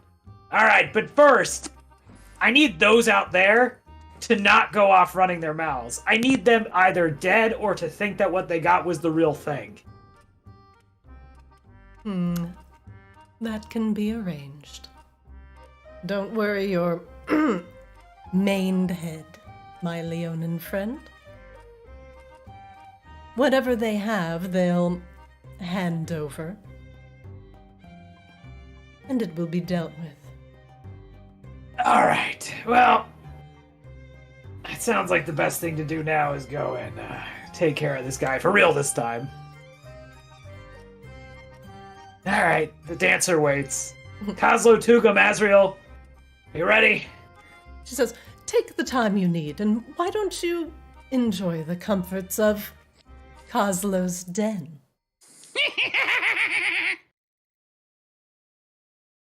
She gestures. Enjoy your evening. There's no rush to finishing this. I will live 100 of your lifetimes. I can wait. Drion nods. Alright then. Good talking to you. He stands up. A pleasure. I am always ready. I have been ready since the first time we came in here. I am ready. Let's roll. I am not ready. I need a nap. Your orcish eagerness is refreshing. Enjoy your evening, please. I insist. That's what Maginox is all about, isn't it? Yes, ma'am. Coslow, Yeah. would you mind if I borrowed your eye? Which Your one? purple one. Your purple one. Oh, the glowing one? Yes, please. I have an idea. You have an idea? Okay. There you go. Very, very funny, Coslow. Kazo hands him the eye gem thing. The Them. dancer's attempting to or pull whatever, Tugum for back now. to the north.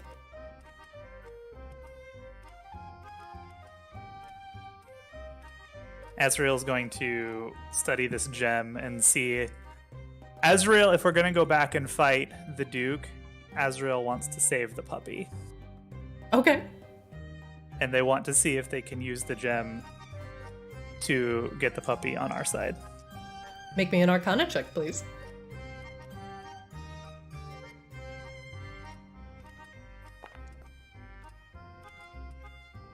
The eye is difficult to discern, but you sense the resonance of undeath there.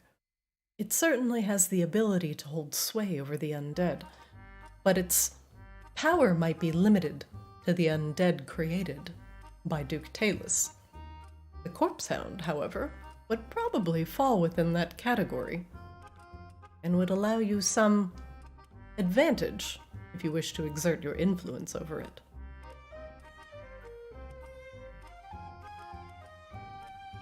Okay. The dancer is, she is coming back and trying to entertain.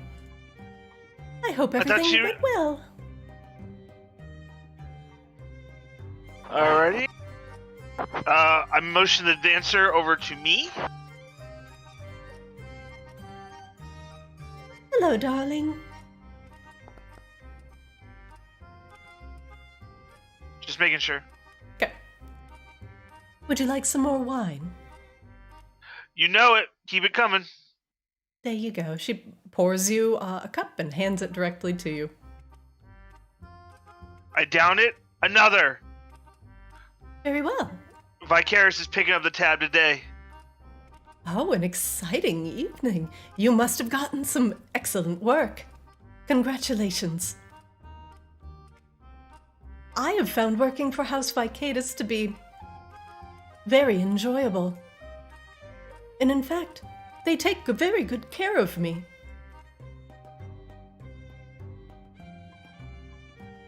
The drow looks down at you. I don't think you could be in any worse hands. The Vicadans are some of the most powerful vampires in Maginox. Wow, to actually gain the attention of them, you must be very strong. Can I do a history check to see if Vicadus is the strongest house in Medrinox? Absolutely.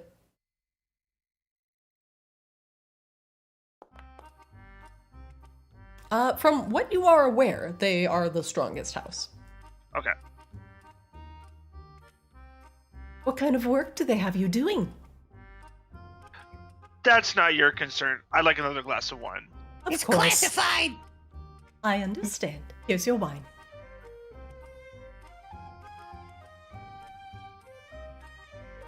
She heads on over to Coslo and Drian. Drink, gentlemen. Yeah. Drian holds up his empty glass and doesn't say anything. She pours. Oh, why the long face, my handsome Leonin? Oh, it always looks like that. He looks over at Kozlo. He's got a point. This is mostly just my face. We offer a free undercoat brushing service. You know, maybe that'll get me feeling better. If you don't mind. I'll go get the Ferminator.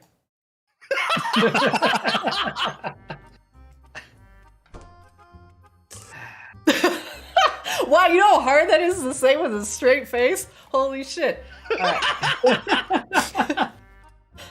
She says in her sexiest voice, I'll go get the Ferminator. Oh no.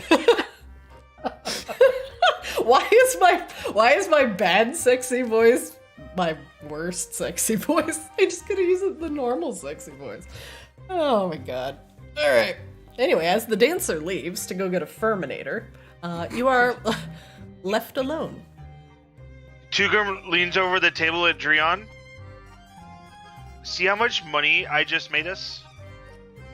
Ha, what? You almost fucking got the job tossed out because you couldn't shut the fuck up. Yeah, and all you want to do is go have a battle with your twin over there. You Yeah, we're realize... gonna kill that guy or what? Yes, we're killing the guy. We are definitely killing him. That is Okay. yes. The point is, he has to be killed before he tells other people that we did not actually bring him the head of Dutanis. If he does that, we do not get any more work. Oh yeah, it's not gonna Hey. last, by the way. Very Hey. long. Bird Brain, we have work for the most powerful house in Madronox. Who's he gonna tell that doesn't answer to us now? Ah, you're so fucking young. You just think, oh, I have work now. I'll always have work. It doesn't work like that. All right, genius, let's go chain of command here. They tell somebody, who are they gonna tell? The Some entire nobody- fucking city of Maginox, stupid. That's run by the people we work for. They don't just... It's not just them. There are a bunch of houses. Good job, you got in with one house. There are like fucking The 6 others. most powerful house. Ah, Christ, you're stupid. The dancer comes back in with a rake-sized Ferminator. Don't forget his widowed tummy. Oh yeah, does he want a brushy? Yeah, I do. Could we call it something else? Yes, The my... rest of us be here for this. Fade to black. Cosmo. Fade to black. Costa. Hey, Fade to black! This is really gonna fuck me up the next time I go to rub my cat's stomach. I'm Cosmo, about why to don't you get all- rid of that entire winter coat, baby. Costa, why don't you hold his mane back before he coughs up a furball? Okay, alright. Please, there might be a child watching somewhere. Yeah, I'm like 8. Kozla's like some little, like, fucking pickpocket living in, like, 1800s Britain. Please, sir, may I have some more dynamite?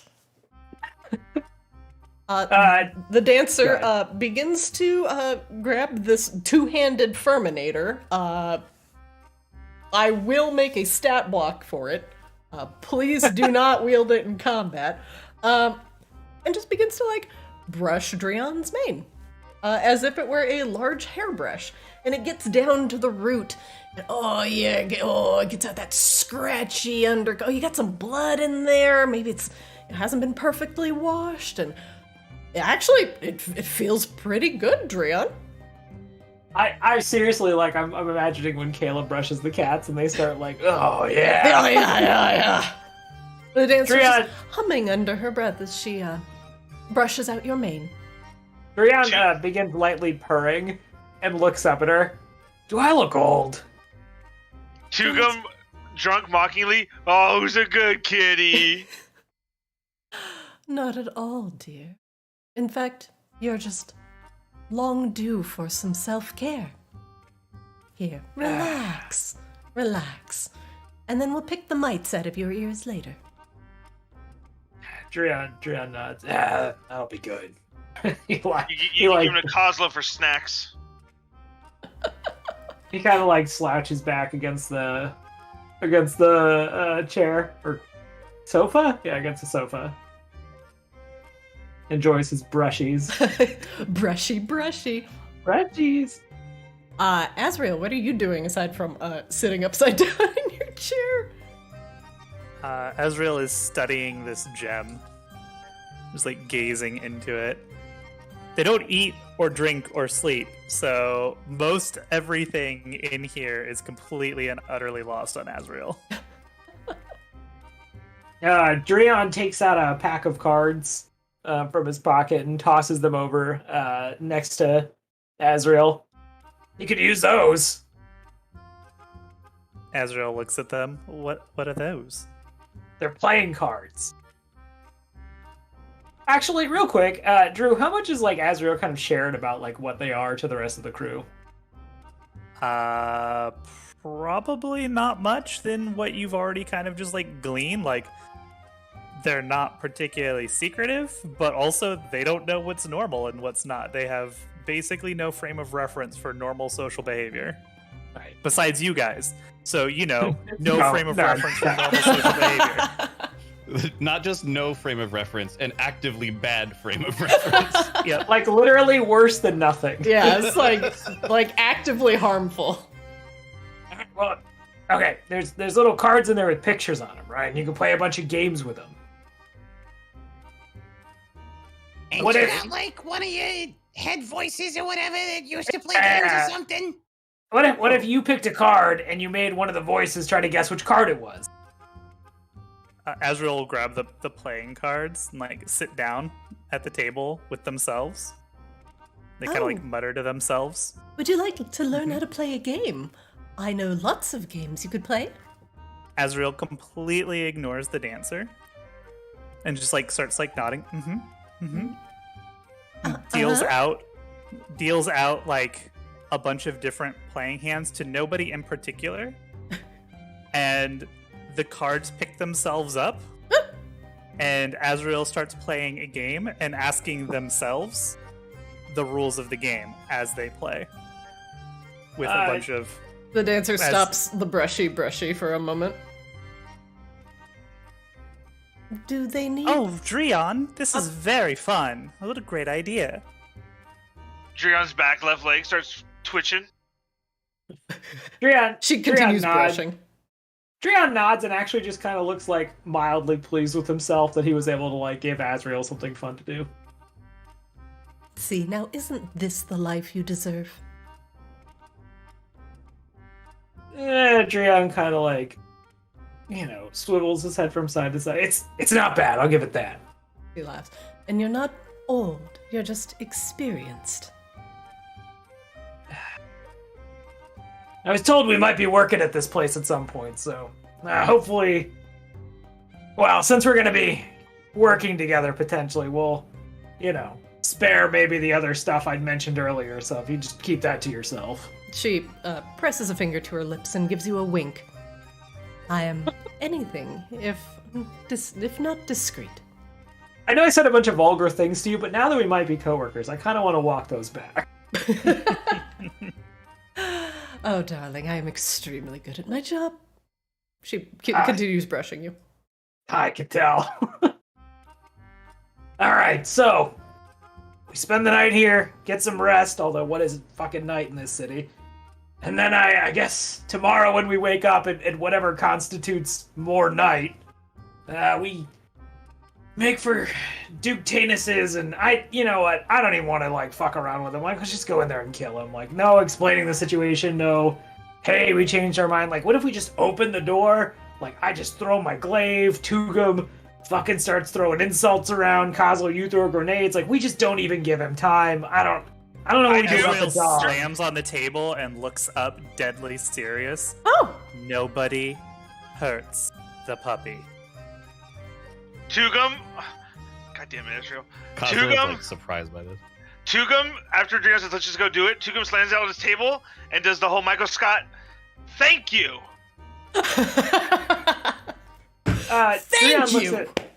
Dreon looks at Azrael. I don't know what you're thinking here, and generally speaking, that's kind of the case. I don't think we can save that thing if that's what you're gunning for. Tugum whispers to Azrael, his cats hate dogs. Azrael looks at you both. Nobody hurts the puppy. You heard, and he like kind of like gestures over his shoulder. You heard what she said, right?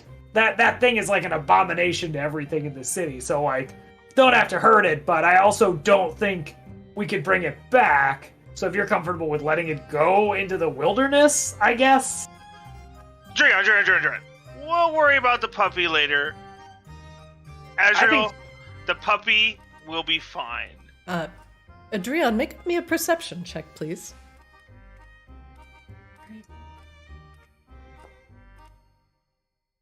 You hear the drow's very low whisper in your ear as she's brushing you.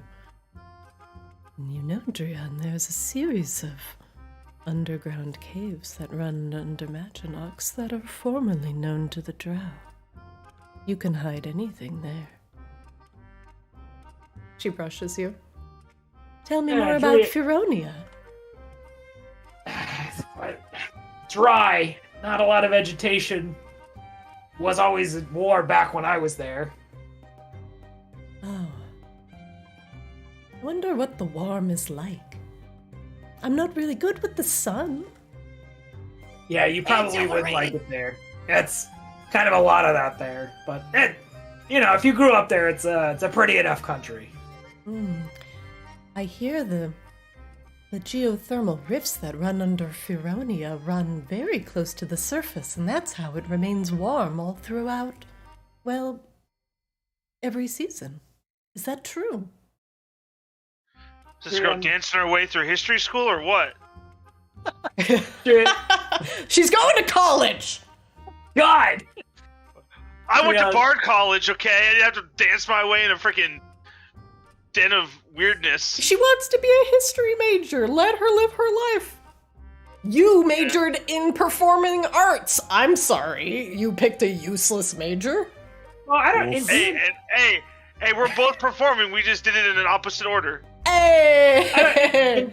In D&D, it looks like performing arts is actually like a pretty valuable profession. So apparently the mistake was the mistake was getting a liberal arts major in the real world. Yeah. What am I going to do with this computer science degree? God. Does it kill dragons? No. Idiot. No. Idiot. Fucking idiot. Drian looks up.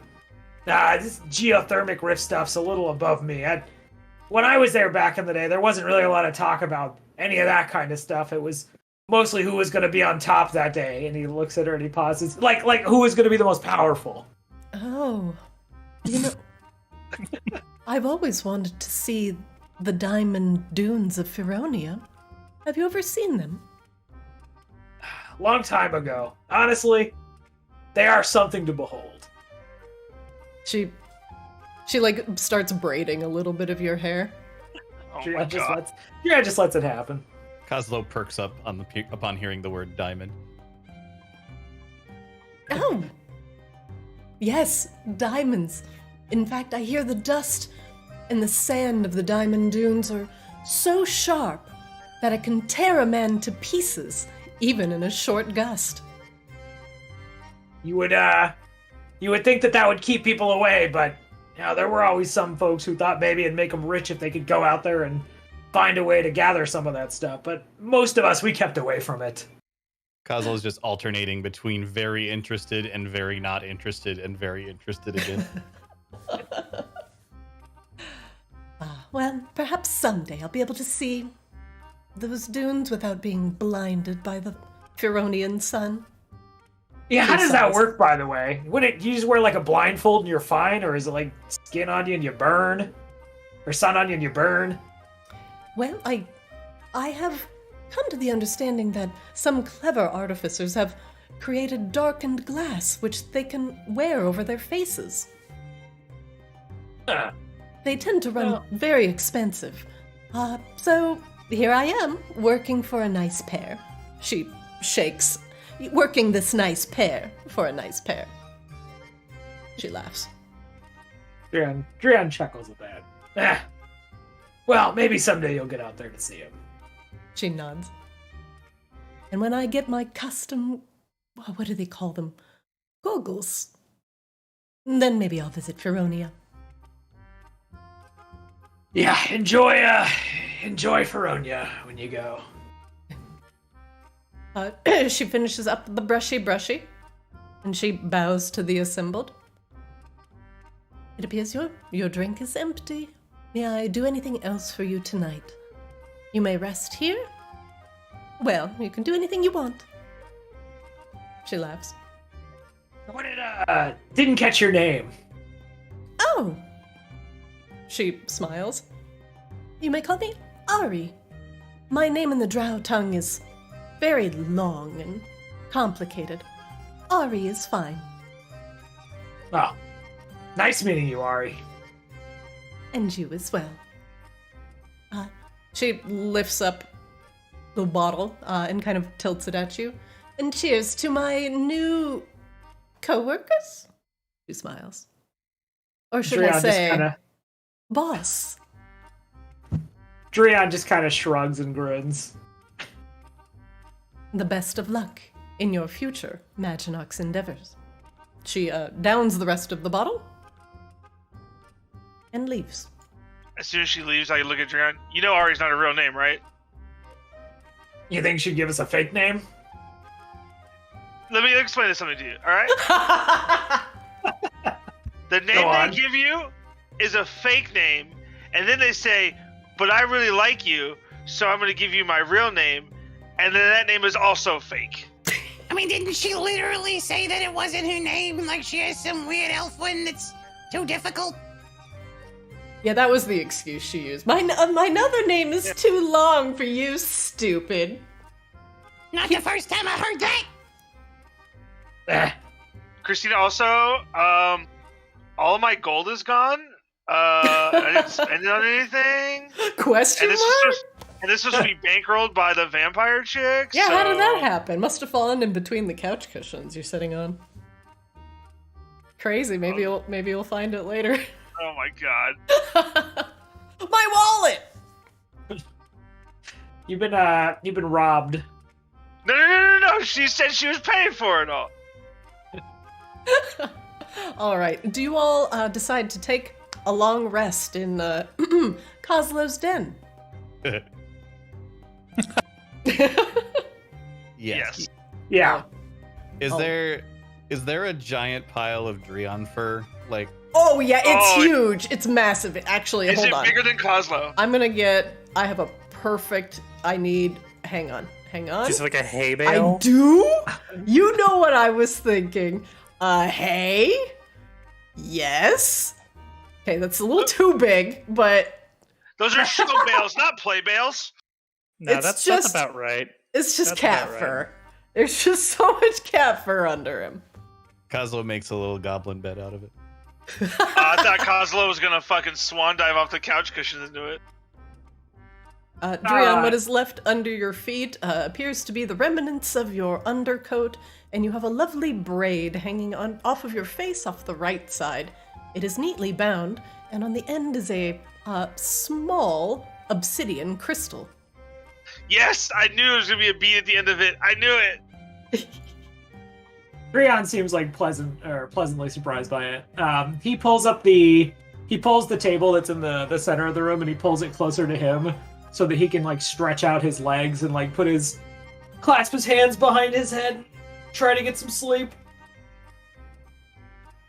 All right, and with Kozlo falling asleep in Dreon's undercoat, Azrael not sleeping, because they don't have Azrael to. Azrael just keeps playing cards with themselves. Look at that character face. You think that thing sleeps? Absolutely not. And Tugum wondering where his wallet went. That is where we will end today's session. Cool. That was Christina, did it surprise you we didn't just try to murder the Duke straight up? I was ready for either way. So either way, I think he was willing to negotiate. But then again, you'll find that a lot of the vampires and Maginox that wish to live a long life would prefer not fighting to fighting. That makes sense. I mean, his like whole thing is he just wants to do science, so it's not like he's like, oh, I really just want to fight this guy and all of his mean friends with grenades and insults and Twilight. That's like this. You remember you seen the original Men in Black? Yes. When he has to do the test and like the gates open and everybody starts shooting like the test and he just shoots the one little girl. He's like, I look over at this guy and he's not snarling, he's sneezing. Oh yeah, the whole test. It's like, this is the only person that stands out because she's normal. She's clearly the alien. So we obviously we didn't have a scene where we were like riding back or anything, but Dreon was totally on the way out, just gonna be like, oh yeah, we're 100% gonna kill him. So next session we will return to the laboratory to put an end to Duke Talus's experiments, and hopefully you will succeed. And I hear you're going to save the dog. Yeah, we'll see. Are we not fighting the other group first? Like on the way out? So, like, the way I took it just from, like, a DM interpretation, is just that, like, basically, what was it, not Cassandra, what was her name? Callista. Yeah, basically that Callista would just make sure that they would be too busy to go anywhere else. So that's kind of like, Dreon just took that as like, well, you seem like you could do that. Yes, essentially, she is going to set it up so they are in a prime spot for you to do whatever you want to do with them. But she's going to ensure that they stay in Maginox and is going to keep tabs on them while you take care of Duke Talus. Yep. Tugum, you don't want to find out what happens if you hurt the dog.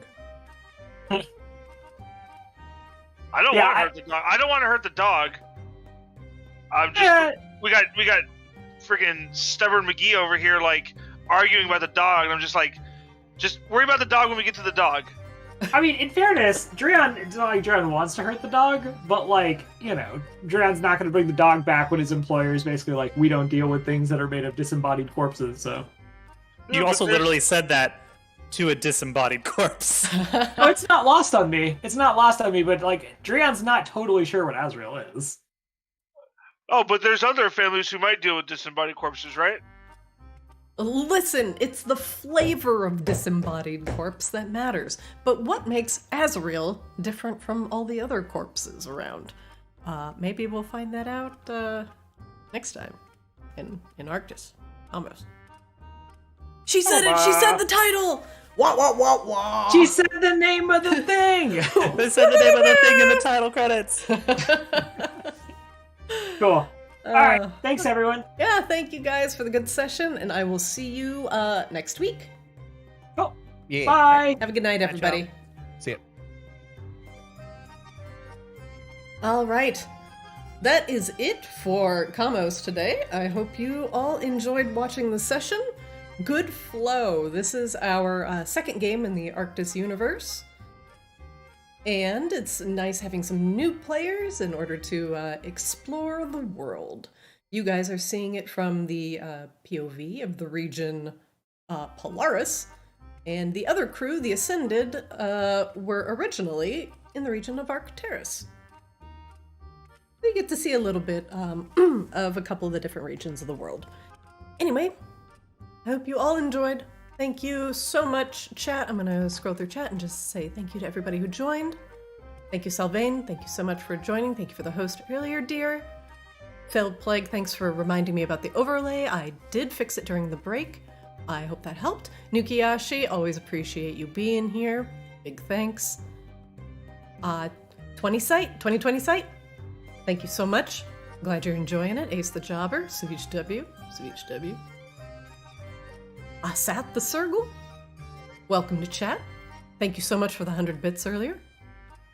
Yes, these guys are starting at level 4, and we are going to build out the characters. I usually have level progression be a little bit faster between 4 and 10, and then we slow down at 10.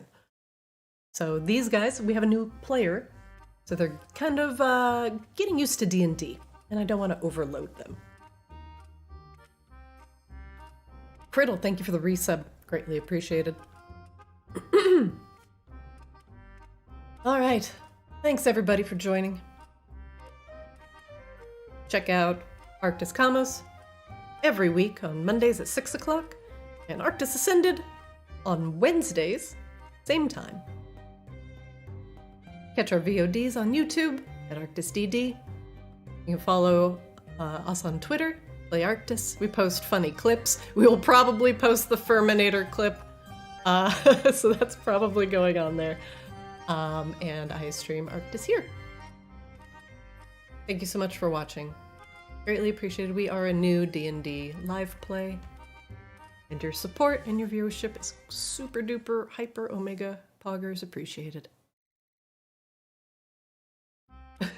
Thank you, 2020 side. Thank you so much. Thank you for watching, and I hope you all have a wonderful night.